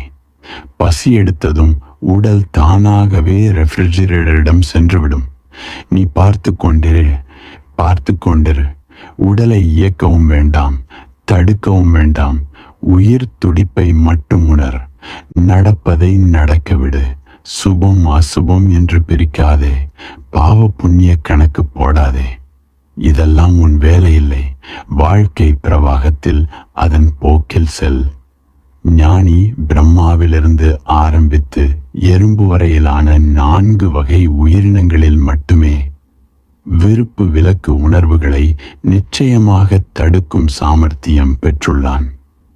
விருப்பு என்றால் போகம், விலக்கு என்றால் தியாகம். விருப்பமின்மை இரண்டுமே தடைப்பட்டு விடுகின்றன. தேர்ந்தெடுப்பது நம் கையில் இல்லை என்பான். ஞானி நடப்பவை இயற்கையாகவே நடைபெறும். அதை பார்த்தபடி இருப்போம். அது நடைபெற விடுவோம். எதிர்த்து குறை கூற மாட்டோம். போகி திருப்தி அடைவதில்லை. மேன்மேலும் இன்பம் வேண்டுகிறான். பசி நீங்கிய பிறகும் அவன் உண்பதை நிறுத்துவதில்லை. உடம்பு போதும் என்று சொல்கிறது. உயிர் துடிப்பும் இதற்கு மேல் சாப்பிடாதே என்கிறது. ஆனால் போகி நிறுத்துவதில்லை. போகம் உணவில் இல்லை. உடம்பு போதும் என்று உணர்ந்த பிறகும் நீ சாப்பிட்டு கொண்டே சென்றால் அப்போது அது போகமாகிறது. உடம்பு பசியை உணர்கிறது, அதனால் கதறுகிறது. தியாகி சொல்கிறான், எனக்கு உபவாசம், ஒன்றும் சாப்பிட மாட்டேன். நன்றாக கதறு. வயிற்றுக்கு பசி எடுப்பது இயற்கையான நிகழ்ச்சி. ஆனால் அதை வலிந்து அடக்க முயன்றால் அங்கே அகங்காரம் தலை தூக்குகிறது. பலவந்தப்படுத்துவதில் அகங்காரம் உள்ளது. வன்முறையில் அகங்காரம் உள்ளது. வன்முறை 2 வகையானது. போகியின் வன்முறை, தியாகியின் வன்முறை.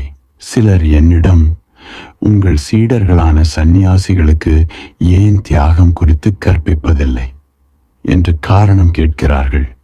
இது கஷ்டமான கேள்வி. நான் என்னுடைய துறவிகளுக்கு இயல்பாக இருப்பது எப்படி என்பதை கற்பிக்கிறேன். போகமும் தியாகமும் மிகை என்பதால் தவிர்க்கச் சொல்கிறேன். உனது உயிர் துடிப்பு சகஜமாக இயல்பாக கேட்கும் அளவு சாப்பிடு, உறங்கு, உழை, பேசு, மௌனமாயிரு. இயல்பை கைவிடாமல் கைவிட்டால் நடுவு நிலைமை சேதமுறும். சந்நியாச தன்மையையும் இழப்பாய். 2 வகைகளில் துறவரம் இழக்கப்படுகிறது. துறவரத்தின் அடிப்படை உள்ளம் சமநிலையில் இருத்தல், துல்லியமாக நடுவில் இருத்தல், இப்பக்கமோ அப்பக்கமோ சாயாமல் இருத்தல். தியாகியை சந்நியாசி என்று கூற முடியாது. ஆகவே அவன் சந்நியாசியாகவும் முடியாது. போகியைப் போலவே அவனுக்கும் துறவரம் கிட்டாது. போகமும் தியாகமும் வளைந்து கொடுப்பவை. துறவறம் அவற்றின் நடுவில் நேராக நிற்கிறது. இயல்பான தன்மை அதை கட்டுப்படுத்துகிறது. ஆன்மீக துடிப்பு துறவியின் வாழ்க்கையை ஒழுங்குபடுத்துகிறது. வாழ்க்கை நெறியாக அமைகிறது. ஜென் துறவி போகோஜு என்பவரிடம் ஒருவர், நீங்கள் எவ்வகை தவம் செய்கிறீர்கள்? உங்கள் யோக சாதனை எத்தகையது என்று கேட்டார். பசிக்கும் போது சாப்பிடுகிறேன், அசதியாக இருக்கும்போது தூங்குகிறேன் என்று துறவி பதிலளித்தார். கேள்வி கேட்டவன் திகைத்து விட்டான். இது கூட ஒரு பதிலா?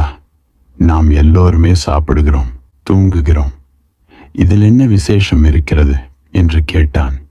போகோஜு சிரித்தார். இதுவரை வெகு சிலரே இவற்றை சரியாகச் செய்வதை நான் பார்த்துள்ளேன். பசி எடுத்தால் சாப்பிடுவதில்லை, அல்லது பெருந்தீனி சாப்பிடுகிறாய். தூக்கம் வந்தால் தூங்குவதில்லை, அல்லது மிகையாக தூங்குகிறாய். எதையும் குறைவாகச் செய்கிறாய், அல்லது கூடுதலாகச் செய்கிறாய். குறைவாக என்றால் தியாகம், அதிகமாக என்றால் போகம். சந்நியாசியின் சமநிலையில்தான் எதுவும் எவ்வளவு தேவையோ அது அவ்வளவு மட்டுமே என்பது சுபாவமாக அமையும் வாய்ப்புள்ளது. இயல்பாக இருத்தல் என்பதை உன் வாழ்க்கையின் கொள்கையாக கொண்டு முன்னேறு. மோட்சம் தொலைவில் இல்லை, சமாதி நிலையும் தொலைவில் இல்லை. இப்படி இயல்பாக வரும் சமாதி நிலையே சிறந்தது. ஜனகர் குறிப்பிடுவது இந்த சகஜ சமாதியைத்தான். பிற்காலத்தில் இதையே பதஞ்சலி வலியுறுத்துகிறார். ஜனகர் குருவிடம் சொல்கிறார், நான் புரிந்து கொண்டேன். நீங்கள் என்னை அசைத்து பார்த்தாலும் எனக்கு பாதிப்பு ஏற்படாது. எனக்கு நேர்ந்தது உண்மையான அனுபவம். அதை நன்றாக உணர்ந்து கொண்டேன். நீங்கள் என்னை திசை திருப்ப எவ்வளவு முயன்றாலும் என்னை ஏமாற்றி வெல்ல முடியாது. நான் சாட்சி என்பதும் அந்த மனப்பான்மை என் உயிரின் துடிப்பாக உள்ளது என்பதும் எனக்கு தெளிவாகிவிட்டது. நான் அதை கொண்டு வரவில்லை, அதை நான் தடுப்பவனும் அல்லன். எந்த கொடுக்கல் வாங்கலுடனும் எனக்கு சம்பந்தமில்லை. நான் தொலைவில் நிற்கிறேன். பசித்தால் சாப்பிடுகிறேன், களைத்தால் தூங்குகிறேன். இன்னொரு சமயம் ஒருவன் போகோஜுவிடம், உங்களுக்கு ஞானம் கிடைப்பதற்கு முன்னால் உங்கள் அன்றாட வாழ்க்கை எப்படி அமைந்திருந்தது என்று விசாரித்தான்.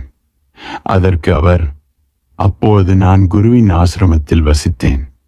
காட்டிலிருந்து விறகு வெட்டி கொண்டு வருவேன். கிணற்றிலிருந்து தண்ணீர் இறைத்து வைப்பேன் என்று தெரிவித்தார். கேள்வி கேட்டவன் விடவில்லை. அது அப்போது சரி. இப்போது நீங்களே ஒரு குருவாக இருக்கிறீர்கள். ஞானம் பெற்றுவிட்டீர்கள். தற்காலத்தில் உங்கள் அன்றாட வாழ்க்கை எப்படி அமைந்துள்ளது என்று கேட்டான். இப்பொழுதும் நான் காட்டிலிருந்து விறகு வெட்டி எடுத்து இறைத்து வருகிறேன். கிணற்றிலிருந்து தண்ணீர் இறைத்து பாத்திரங்களில் நிரப்புகிறேன் என்றார். கேள்வி கேட்டவனுக்கு திகைப்பாகிவிட்டது. அப்படியானால் ஞானம் பெற்றதால் உங்களிடம் மாறுதல் ஏற்படவில்லையா என்று விசாரித்தான். போகோஜு விளக்கினார். மாறுதல் ஏற்பட்டுள்ளது, ஆனால் உள்ளத்தின் ஆழத்தில் ஏற்பட்டுள்ளது. ஆகவே வெளியே தெரியவில்லை. அந்த மாறுதல் எனக்கும் குருவுக்கும் தான் தெரியும். வேலையில் வித்தியாசமில்லை. ஆனால் தியானத்தில் மாறுதல் உண்டாகி இருக்கிறது. இப்போதும் அதே கடமைகள் உள்ளன. விறகு வெட்டுதல், தண்ணீர் இறைத்து நிரப்புதல் ஆகியவை தொடர்கின்றன. ஆனால் கர்த்தா நான் இல்லை என்பதை உணர்ந்திருக்கிறேன். நான் ஒரு சாட்சி மாத்திரமே. அன்றாட வேலைகளை கடந்து மனத்தில் ஒரு புதிய உணர்வு, புதிய கண்ணோட்டம் உருவாகி இருக்கிறது. மனம் என்னும் புதிய சூரியன் உதயமாகி இருக்கிறது. ஞானியிடம் ஒரு திறமைதான் உண்டு சொல்லுவர். ஞானி விருப்பம் விருப்பமின்மை ஆகிய இரு நிலைகளிலிருந்தும் விடுதலை பெற்று விடுகிறான். அவன் இப்படி நடக்க வேண்டும் என்று சொல்வதில்லை, இப்படி நடக்கக்கூடாது என்று தடுப்பதும் இல்லை. எப்படி நடந்தாலும் எனக்கு சம்மதம் என்பான். நடப்பதை நான் பார்த்தபடி இருப்பேன், பார்வையாளனாக இருப்பேன் என்பான்.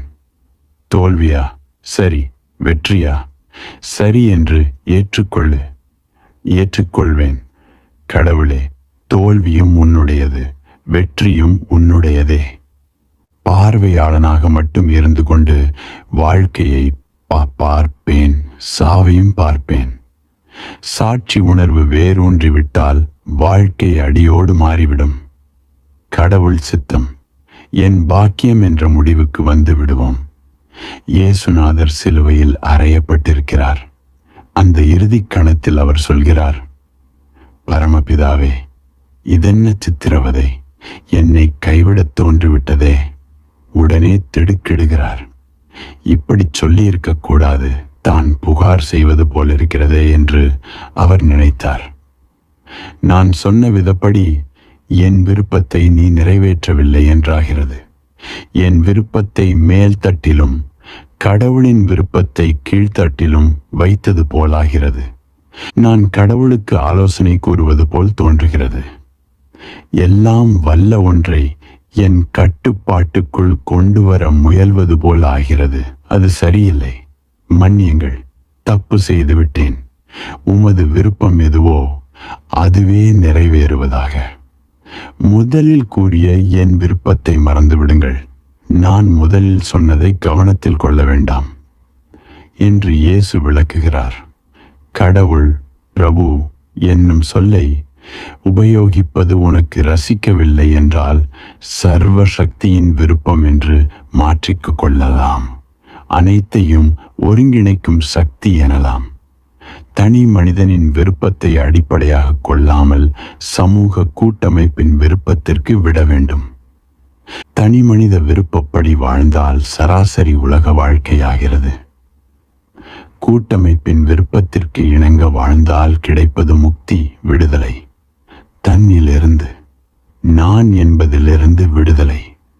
பிறகு நம் மனத்தில் பின்வருமாறு தோன்றும் இருப்பது இருக்கிறது. என்ன நடக்குமோ நடக்கட்டும், நான் நடுவில் குறுக்கிட மாட்டேன். காண்பதற்கு எக்காட்சி கிடைக்குமோ பார்த்து விடலாம். பாலை நிலமா? சரி. பாலை நிலச்சோலையா? சரி. சர்வ சக்தியின் விருப்பம் தவிர எனக்கென்று விருப்பமின்மை கிடையாது. செய்ய வேண்டிய முறை, செய்யக்கூடாதவை, கட்டளை ஆகியவற்றிற்கு ஞானி அடிமையாக இருக்க மாட்டான். அவன் யார் விதிக்கும் கட்டுப்பாட்டையும் அறிந்திருப்பதில்லை. சர்வ சக்தியின் உலகளாவிய கட்டுப்பாட்டில் அவன் லயித்து விடுகிறான். தடை, அரிதினும் அரிதாக யாரோ ஒருவன்தான் ஆத்மா இரண்டாக பிளவுபடாதது, ஜெகதீஸ்வர சொரூபமானது என்று அறிந்திருக்கிறான். அவன் எதை செய்வது உசிதம் என நினைக்கிறானோ அதையே செய்வான். அவனுக்கு எங்கும் பயம் கிடையாது. அரிதாக யாரோ ஒருவன்தான் சிறுதுளியை கடலில் சேர்ப்பிக்கும் புண்ணியம் பெறுகிறான். அவன் நான் உணர்வை சூன்யத்தில் கரைக்கிறான். எல்லையை எல்லையற்றதுடன் கலக்கிறான்.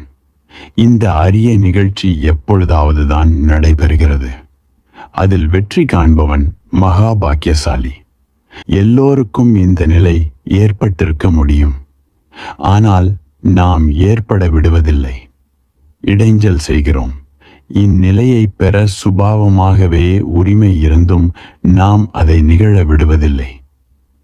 நீ எதை அடை விரும்புகிறாயோ அதை அடைவதை நீயே தடுக்கிறாய் என்பது வேடிக்கையான விஷயம். உன்னை தவிர உனக்கு வேறு எதிரி இல்லை. நீ ஆனந்தத்தை விரும்பியும் அது கிடைப்பதை தடுக்கிறாய். ஏனெனில் ஆனந்தம் இயல்பான தன்மையில்தான் கிடைக்கும். நீ சுதந்திரத்தை விரும்பியும் அது கிடைக்க விடுவதில்லை. ஏனெனில் சர்வ சக்தியின் துடிப்போடு இணைந்து ஒன்றானால்தான் சுதந்திரம் கிடைக்கும். நீ கவலையையும் துக்கத்தையும் விரும்புவதில்லை. ஆனால் அவற்றை நீ சிருஷ்டித்தபடியே செல்கிறாய். ஏனெனில் இயற்கையுடன் முரண்படுவதால், எதிர்ப்பதால் கவலையும் துன்பமும் விளைகின்றன. இயற்கையின் பிரவாகத்துடன் இணைந்து மிதந்தால் பிறகு உனக்கு கவலையும் தூக்கமும் கிடையாது. கடலை நோக்கி முன்னேறும் கங்கையுடன் நீயும் சேர்ந்து கொள். அப்போது நீ துடுப்பு கூட போட வேண்டாம். படகை அப்படியே மிதந்து செல்லவிடு. பிரவாகத்தை எதிர்த்து செல்ல முயலாதே. எதிர்ப்புறமாக கங்கோத்திரிக்கு, கங்கை தோன்றும் இடம், போக முயலாதே. மீறினால் உன் படகு உடையும், உனக்கு துக்கம் விளையும். இயற்கைக்கு எதிராக செயல்படுபவன் சிதைந்து விடுகிறான். இயற்கை அவனை அழிப்பதில்லை, அவன் தன் செயலால் சேதமடைகிறான். இயற்கையோடு இசைந்து செல்பவனுக்கு எந்த பிரச்சனையும் இல்லை, அவன் இயற்கையோடு மோதுவதில்லை. போரிடாதவன் தோற்பது எங்கனம், வெற்றி வேண்டும் என்று ஆசைப்படாதவனுக்கு தோல்வியும் கிடையாது. அதோ கங்கை பிரவாகிக்கிறது, அதனுடன் சேர்ந்து செல். இந்துக்கள் தங்கள் புனித தலங்களை நதிக்கரையில் அமைத்துக் கொண்டார்கள். அதற்கான பல காரணங்களில் நதி தம் கண்ணெதிரே இருக்க வேண்டும் என்பதும் ஒன்று. கடலை நோக்கி ஓடுவதை நதி நமக்கு நினைவூட்டும். தான் என்பதை இழந்து அது கடலுடன் கலக்கிறது. நாமும் நம்மை இழந்து கடவுள் என்னும் கடலில் கலந்து விட வேண்டும். நதி எந்த வேலையும் செய்வதில்லை, தன் போக்கில் அது ஓடிக்கொண்டே இருக்கிறது. அவ்வாறு முன்னேறி பாய்வதற்கு அது எந்த முயற்சியும் செய்வதில்லை, வரைபட துணையுடனும் அது பாய்வதில்லை. கங்கை கங்கோத்திரியிலிருந்து சுரந்து பெருகும்போது கடல் எங்கே இருக்கிறது என்பதை கூட அது அறிந்திருப்பதில்லை. வரைபட உதவியின்றி அது கடலை சென்றடைந்து விடுகிறது. எல்லா நதிகளும், சிற்றாறுகளும், அருவிகளும், கால்வாய்களும் அவ்வாறே போய்ச் சேருகின்றன. தாமே வழியை தேடிக் கொள்கின்றன. அதற்கு எந்த சாஸ்திரத்தின் உதவியையும் நாடுவதில்லை. ஒரு முக்கிய ஓஷோ விஷயம் அவை அறிந்துள்ளன. திரும்பி பாராதே, பின்பக்கம் திரும்பி பாயாதே, உயரத்தை நோக்கி பாயாதே, பள்ளங்களை எல்லாம் நிரப்பிக்கொண்டே செல் என்பதை அவை அறிந்துள்ளன. கீழ் நோக்கி பாய்வது நதியின் சுபாவம். தனது இந்த சுபாவம் பற்றி மட்டுமே நதி அறிந்து வைத்துள்ளது. நதியைப் போல் வாழ்க்கையில் மிதந்தபடி செல்ல வேண்டும். ஒரு நாள் மாகடலை அடைந்தே தீருவோம். ஜெகதீஸ்வரனுடைய சொரூபத்தை அறிந்து கொள்ள நீ உன் உருவத்தை, தனித்தன்மையை இழக்க நேரிடும். இதுவே நிபந்தனை, இதுவே பேரம். உன் தனித்தன்மையையும் இழக்காமல் கடவுளையும் அறிந்து கொள்வேன் என்பது நடைமுறைக்கு ஒத்து வராது. உன்னை தக்க வைத்துக்கொள், கடவுளை ஈழ், அல்லது உன்னை ஈழ கடவுளை பெற்றுக்கொள். இந்த இரண்டில் ஒன்றை தேர்ந்தெடுத்துக்கொள். உன் விருப்பப்படி செய். தன்னை இழந்து கடவுளை பெறுவது அளவு மீறி விலை கொடுத்து பெறுவதை போன்றதென நினைக்காதே. இதற்கு மாறாக உன்னை வைத்துக்கொண்டு கடவுளை கைவிட்டால் கூழாங்கல்லை உன்னிடம் வைத்துக்கொண்டு வைரத்தை வெளியில் எறிவது போன்றதாகும். நீ ஞானி என அழைப்பவர்கள் நஷ்ட வியாபாரம் செய்ததில்லை. அவர்களெல்லாம் மகா கெட்டிக்காரர்கள். அவர்கள் கூழாங்கல்லை கைவிட்டு வைரக்கல்லை தக்க வைத்துக் கொண்டார்கள். உன்னிடம் துக்கத்தையும் நரகத்தையும் தவிர வேறு என்ன உள்ளது? வேதனையும் வலியும் தவிர வேறு என்ன உள்ளது? நீ உன் மார்பிலேயே முள் போல் உறுத்துகிறாய். இத்தகைய உன்னை காப்பாற்றிக் கொள்வதால் என்ன பயன்? தன் தனித்தன்மையை சமர்ப்பித்து விடுபவர்கள் எங்கோ ஒரு இருவர் என அரிதாக உள்ளனர். அவ்வாறு அறிந்தவன் பிறகு தனக்காக எதுவும் செய்வதில்லை. அவன் தன்னை யாரிடம் ஒப்படைத்து விட்டானோ அவர் அவன் செய்ய வேண்டியவை என்று நினைக்கிறதை மட்டும் நிறைவேற்றுகிறான். துன்பம் ஏன், துயரம் ஏன்? அவனுக்கென்று தனியான விருப்பம் ஏதும் இருப்பதில்லை. கடவுள் அவனை செய்ய வைப்பதை அவன் செய்கிறான். ஜனகர் அருமையாக பதில் கூறிவிட்டார், சரியான பதில் கூறிவிட்டார். இதை கேட்டு அஷ்டாவக்ரரின் இதயம் குதூகலித்திருக்கும், மலர்ந்திருக்கும். இந்த பதிலுக்காகத்தான் அவர் காத்திருந்தார். இந்த பதிலைத்தான் எதிர்பார்த்திருந்தார். இப்படி பதில் கூறக்கூடியவன் எதற்கு அஞ்சுவான்? தன்னை பரமாத்மாவிடம் ஒப்படைத்தவன் எதற்கு பயப்படுவான்? சர்வ சக்தியுடன் மோதிக்கொண்டிருக்கும் வரைதான் பயம் நீடிக்கும். அந்த பயம் இயற்கையானதுதான், ஏனெனில் சர்வ சக்தியை நீ வெல்ல முடியாது. இந்த போரில் உனக்கு ஒரு வகையான மரணம் நேர உள்ளது, தோல்வி விளைய உள்ளது. உன் யாத்திரையில் முன்கூட்டியே தோல்வி நிச்சயிக்கப்பட்டு நிகழ்ந்தது. சர்வ சக்தியுடன் மோதி எவன் எப்பொழுது வெற்றியடைந்திருக்கிறான்? சிறுவன் அப்பாவை அடிப்பான், குத்துவான், உதைப்பான். ஆனால் வெல்ல முடியுமா? அதே சிறுவன் தன் தந்தையின் கையை பிடித்தபடி நடை போட்டால் தோல்வி அடைவானா? பரமாத்மாவுடன் தன்னை இணைத்துக் கொண்டு லயித்து விட்டவனுக்கு பிறகு பயமில்லை. பிரம்மவித் பிரம்மேவ பவதி என்று சாஸ்திரங்கள் கூறுகின்றன. எவன் பிரம்மத்தை அறிகிறானோ அவன் சுயமாகவே பிரம்மமாகி விடுகிறான் என்று இதற்கு பொருள். நாம் எதை அறிகிறோமோ அதை அறிந்ததும் அதுவாகவே ஆகிறோம். பிறகு பயம் எப்படி? யாருக்கு? நீ அற்பமானதை நினைத்தால் அற்பமாகி விடுவாய். விசாலமானதை நினைத்தால் நீயும் விரிவடைவாய். அறிவது போலவே நீ ஆகின்றாய். சாஸ்திரங்கள் மேற்கொண்டு தரதி சோகம் ஆத்மவித் என்கின்றன. தன்னை அறிந்தவன் எல்லா சோகங்களையும் கடந்தவனாகிறான். பிறகு அவனுக்கு பயமில்லை, துக்கம் இல்லை, வேதனை இல்லை. எல்லா வகையான துக்கங்கள், வேதனைகள், நரகங்கள் ஆகியவை அகங்காரத்தை மையமாக கொண்டுள்ளன. அகங்காரம் அகன்றால் இவையெல்லாம் சீட்டாட்டச் சீட்டுகள். காற்று வீசினால் ஓஷோ பறப்பது போல் காணாமல் போய்விடும். ஞான காற்று சிறிது வீசினாலும், சாட்சி மனப்பான்மை காற்று போல் சிறிதளவு பட்டாலும் அகங்கார இலைகள் பறந்து போய்விடும். ஜனகர் நேரடியான பதில் தரவில்லைதான். நேரடியான பதில் எதிர்பார்க்கப்படவும் இல்லை. ஜனகர் தனிநபர் சாராத பதிலை தந்தார். விலகி நின்று பதிலளித்தார். தான் பிரீட்சிக்கப்படுகிறோம் என்கிற உணர்வே இல்லாதவர் போல் பேசினார். ஏனெனில் நாம் பரீட்சிக்கப்படுகிறோம் என்று எண்ணினால் இறுக்கம் ஏற்பட்டு விடுகிறது. இறுக்கம் ஏற்பட்டிருந்தால் ஜனகர் தேர்வில் தோல்வி கண்டிருப்பார். தன்னை காத்து கொள்ள, தன் கருத்து சரியை நிலைநாட்ட மிகவும் கவலைப்பட்டிருப்பார். இதனால் குழப்பம் அதிகமாகியிருக்கும். ஆனால் நடந்தது என்ன? அவர் துளி கூட சங்கடப்படவில்லை, கவலைப்படவில்லை. விலகி நின்று கொண்டு அவர் வேறு யாருக்கோ தேர்வு நடப்பது போல் பார்க்கிறார்.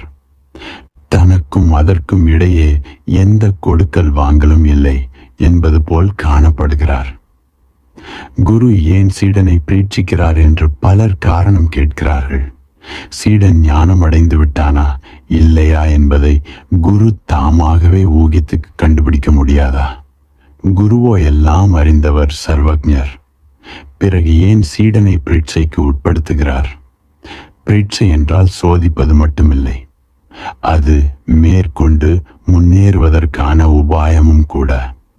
அஷ்டாவக்ரர் கேட்ட கேள்விகளை சாதாரண பரீட்சை வினாக்களாக கருதக்கூடாது. சாதாரண தேர்வின் நோக்கம் இதுவரை கற்றதை உரைத்து பார்ப்பதாகும். இந்த பரீட்சை மட்டுமே நடத்தினால் அது வீண் முயற்சியாகும். ஜனகர் இதுவரை அறிந்து கொண்டதை அஷ்டாவக்ரரும் கித்து உணர்ந்து கொண்டார். அதை அவர் பரீட்சித்து பார்க்கவில்லை. ஆனால் ஜனகர் இதுவரை அறிந்ததை பற்றி கேள்வி கேட்டு அவருடைய நடவடிக்கைகள் எதிர்காலத்தில் எப்படி அமையும் என்பது தெரிந்தால் மேற்கொண்டு அவர் அடையக்கூடிய முன்னேற்றத்தை கணிக்கலாம். துன்பம் ஏன், துயரம் ஏன்? இவ்வாறு பிரீட்சை இரண்டு முகங்களை கொண்டுள்ளது. ஒரு முகம் கடந்த காலத்துடன் தொடர்புடையது. இது அவ்வளவாக முக்கியமில்லை. இது அஷ்டாவக்ரருக்கும் தெரியும். ஜனகருக்கு என்ன நேர்ந்தது என்பதை அவர் சுயமாகவே உணர்ந்திருக்கிறார். எனினும் அவர் கேட்கும் கேள்விகளுக்கு ஜனகர் என்ன பதில் சொல்கிறார், அவற்றை எப்படி எதிர்கொள்கிறார் என்பதை பொறுத்து மேற்கொண்டு ஞான கதவுகள் திறக்கும். இருவிதமான விளைவுகள் ஏற்படலாம். ஜனகர் தவறாக பதிலளித்தால் பின்புறம் திறந்திருந்த கடந்த கால கதவுகள் மூடிக்கொண்டு விடும். அவர் சரியான பதிலளித்தால் ஏற்கனவே திறந்திருந்த கதவுகள் திறந்தபடி இருக்கும். மேற்கொண்டு அமைந்துள்ள கதவுகளும் திறந்து கொள்ளும். எல்லாம் அவர் பதிலை பொறுத்தது. குருவின் முன்னிலையில் ஜனகருக்கு நிகழ்ந்தது தெளிவாக தெரிகிறது. ஆனால் மேற்கொண்டு நடக்கப் போவது என்ன என்று யாருக்கும் தெரியாது. நடக்கப் போவது இன்னும் நிகழவில்லை. எதிர்காலம் சூன்யமாக உள்ளது. அது இன்னும் நிகழவில்லை. கடந்த காலம் பற்றி எல்லோருக்கும் தெரியும். அனைவரையும் விட, ஜனகரையும் விட அஷ்டாவக்ரர் கடந்த காலம் குறித்து கூடுதலாகவே அறிந்துள்ளார். ஜனகர் தன்னை பற்றி எவ்வளவு சொல்ல முடியுமோ அதைவிட அதிக விவரத்தை அஷ்டாவக்ரர் தமது ஞான கண்ணால் பார்க்க முடியும். பிரானுண்டு. நிச்சயமாக அஷ்டாவக்ரரின் பார்வை விசாலமானது, ஆழமானது. அவரால் அதிக ஆழம் வரை பார்வையை செலுத்தி பார்க்க முடியும். அதை பற்றி சந்தேகமில்லை. சந்தேகம் அல்லது கேள்வி எதிர்காலம் குறித்துத்தான். அடுத்த நொடி நடக்கப் போவதை கூட ஊகிக்க முடியாது. ஏனெனில் வாழ்க்கை இயந்திர விதிகளுக்கு கட்டுப்பட்டிருக்கவில்லை. வாழ்க்கை சர்வ சுதந்திரமானது. நடைபெற்று வரும் ஒரு நிகழ்ச்சி திடீரென நின்றுவிடக்கூடும். ஒரு திசையில் போய்க் கொண்டிருப்பவன் கடைசி கட்டத்தை நெருங்குகையில் சட்டென்று திரும்பி வந்து விடக்கூடும். ஒருவன் உயரத்திலிருந்து குதிப்பதை பார்த்தேன். சிறு வயதில் எனக்கு உயரத்திலிருந்து நதியில் குதிப்பது பிடித்தமான விளையாட்டாக இருந்தது. அதிக உயரமானால் அதிக சந்தோஷம். ஓஷோ அடைந்து வந்தேன். என் நண்பர்கள் இது கண்டு சங்கடப்பட்டார்கள். ஏனெனில் என்னால் குதிக்க முடிகிறது. அவர்களால் குதிக்க முடியவில்லை என்றால் அவர்களது அகங்காரத்தில் அடி விழுந்தது போல் இருந்தது. ஆனால் உயிருக்கு ஆபத்து என்பதால் குதிக்கவும் பயந்தார்கள். சில சமயம் யாராவது துணிச்சலுடன் என்னோடு சேர்ந்து குதிக்க ஓடி வருவார்கள். 50 அடி உயரத்திலிருந்து கூட நான் குதிப்பேன். பிறகு ரயில் பாலத்திலிருந்து நதியில் குதிப்பது எனக்கு பிடித்து போயிற்று. அது அபாயகரமான முயற்சிதான். அப்பொழுதும் சிலர் என்னுடன் சேர்ந்து ஓடி வருவார்கள். நான் குதிப்பேன். ஆனால் அவர்கள் பயந்து அப்படியே நின்று விடுவார்கள். ஒருமுறை என் ஊரிலிருந்து சிறிது தொலைவில் உள்ள பஞ்சமரி என்னும் மலைப்பகுதிக்கு சென்றோம். அங்கு ஒரு அருவி உள்ளது. அதில் குதித்து விளையாடுவதாக எங்கள் திட்டம். என் நண்பன் ஒருவன் என்னோடு சேர்ந்து பல இடங்களில் நீரில் குதித்தவன் இந்த முறை பயந்து விட்டான். குன்றின் உயரம் அதிகமாக இருந்தது. நான் குதித்ததால் அவனும் வேறு வழியின்றி அவனும் தாவினான். நடுவில் பயந்து வழியில் தென்பட்ட வலுவான வேரை பிடித்து தொங்கினான். நான் தண்ணீரில் நன்றாக மூழ்கி வெளியே வந்தேன். நண்பனை வேரிலிருந்து விடுவித்து கரைக்கு கொண்டு வர மிகவும் சிரமமாகிவிட்டது. எது நடந்ததோ அதை அஷ்டாவக்ரரால் காண முடிந்தது. நடக்கப் போவதை அறியத்தான் உபாயம் இல்லை. எதிர்காலம் இன்னும் உருவம் பெறவில்லை. எது வேண்டுமானாலும் நடக்கலாம், நடக்காமல் போகலாம். ஆகவே அஷ்டாவக்ரர் நடத்தியதை பரீட்சை என்று மட்டும் கருதாதே. அது பரீட்சையை விட கூடுதலான நோக்கம் கொண்டது. அது எதிர்காலத்தை சுட்டி காட்டுவதாகவும் இருந்தது. பிற்காலத்தை குறிப்பிட்ட திசையில் கொண்டு வருவதாகவும் இருந்தது. எதிர்காலத்தை பிறப்பிக்க அதற்கு வடிவம் தரும் உபாயமாகவும் இருந்தது. ஜனகர் கூறிய பதில்களிலிருந்து அவர் உலகியலின் எல்லையை தாண்டி குதித்து விட்டார் என்பது நிச்சயமாக தெரிகிறது. அவர் குரு வைத்த தேர்வில் முழுமையாக தேர்ச்சி பெற்று துன்பம் ஏன், துயரம் ஏன் விட்டார். அவரது எதிர்கால பயணத்து திட்டமும் தெளிவாகிவிட்டது. புதிய கதவுகள் திறந்துவிட்டன. குரு எது செய்தாலும் சரியாகவே செய்வார். சீடனின் தேர்ச்சி குறித்து அறிய குருவிடம் சுயமாகவே சாமர்த்தியம் இல்லையா என்று உன் மனத்தில் கேள்வி எழலாம். இத்தகைய கேள்வி ஜனகரின் உள்ளத்தில் தோன்றியிருந்தால் அவர் தேர்வில் தோற்றிருப்பார்.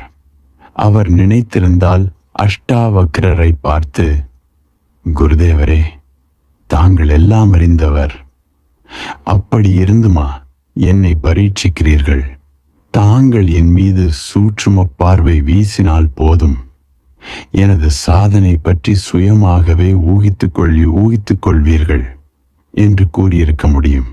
ஆனால் ஜனகர் அவ்வாறும் கூறவில்லை. குரு பரீட்சித்து பார்க்கிறார் எனில் அதில் ஏதோ ரகசியம் இருக்க வேண்டும்.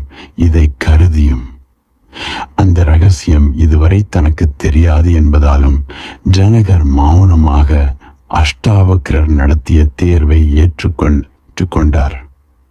குரு எத்தனை தேர்வுகள் நடத்தினாலும் அவற்றை ஏற்றுக்கொள்வதுதான் அர்த்தமுள்ள செயலாகும். ஏனெனில் உன்னிடமுள்ள புரிந்து கொள்ளும் ஆற்றலுக்கு ஏற்ற அளவில்தான் உனக்கு கற்பிக்க முடியும். பரீட்சை என்பது கற்றலில் ஒரு கட்டம். குரு அந்த கட்டத்தில் சீடனை கொணர்ந்து நிறுத்துகிறார். இந்த சூழ்நிலையில் ஜனகர் எவ்வாறு பதில் கூறுகிறார்? அவரது உள்ளத்தில் எத்தகைய எதிரொலி கேட்கிறது என்பதை அறிய பரீட்சை மூலம் ஒரு வாய்ப்பு கிடைக்கிறது. அதன் மூலம் கடந்த காலம் எளிதில் அறியப்பட்டுவிடும். மேலும் எதிர்காலமும் உறுதிப்படும். ஒரு தெளிவான கோடு போல் பாதை தெரியும். அதன் பரிமாணம் புலப்படும். குரு ஏன் சோதிக்கிறார் என்று பலரும் என்னிடம் கேட்டிருக்கின்றனர். நான் இதுவரை பதில் தராமல் இருந்தேன். அவர்கள் முதலில் ஜனகரின் பதிலை தெரிந்து கொள்ள வேண்டும் என்பது என் விருப்பம். ஓஷோ இப்படி குரு பரீட்சை வைத்தால் சீடன் சுபாவமாகவே வருந்துவான் என்று ஒரு நண்பர் சொன்னார். சீடன் வருந்தினால் அவன் தேர்வில் தோற்றவனாக எண்ணப்படுவான் என்று நான் பதிலளித்தேன். சீடன் கோபப்படவும் கூடாது. அவன் சினந்தால் யானை வெளியேறிவிட்டது. ஆனால் வால் மிஞ்சிவிட்டது. தலையை மொட்டையடித்து கொண்டாகிவிட்டது. ஆனால் குடுமி மிஞ்சியுள்ளது போன்ற நிலைமை என்பேன். மிஞ்சிய வாளின் மூலம், மிஞ்சிய குடுமியின் மூலம் அகங்காரம் தேங்கிவிட்டதை அறியலாம். ஜனகரின் சுபாவம் குரு பரீட்சை செய்வதை தப்பாக நினைக்கவில்லை, வருத்தப்படவில்லை, புரிந்து கொள்ளவே முயன்றார். இதனால் யானை வெளியேறிவிட்டது. வால் பகுதி மிஞ்சியிருந்தால் அதுவும் வெளியேறிவிடும் என்ற நிலை உண்டானது. ஜனகரின் சுபாவம் சரியாகத்தான் நடந்து கொண்டது என்று முடிவு கூறலாம். ஹரி ஓம் தத்சத்.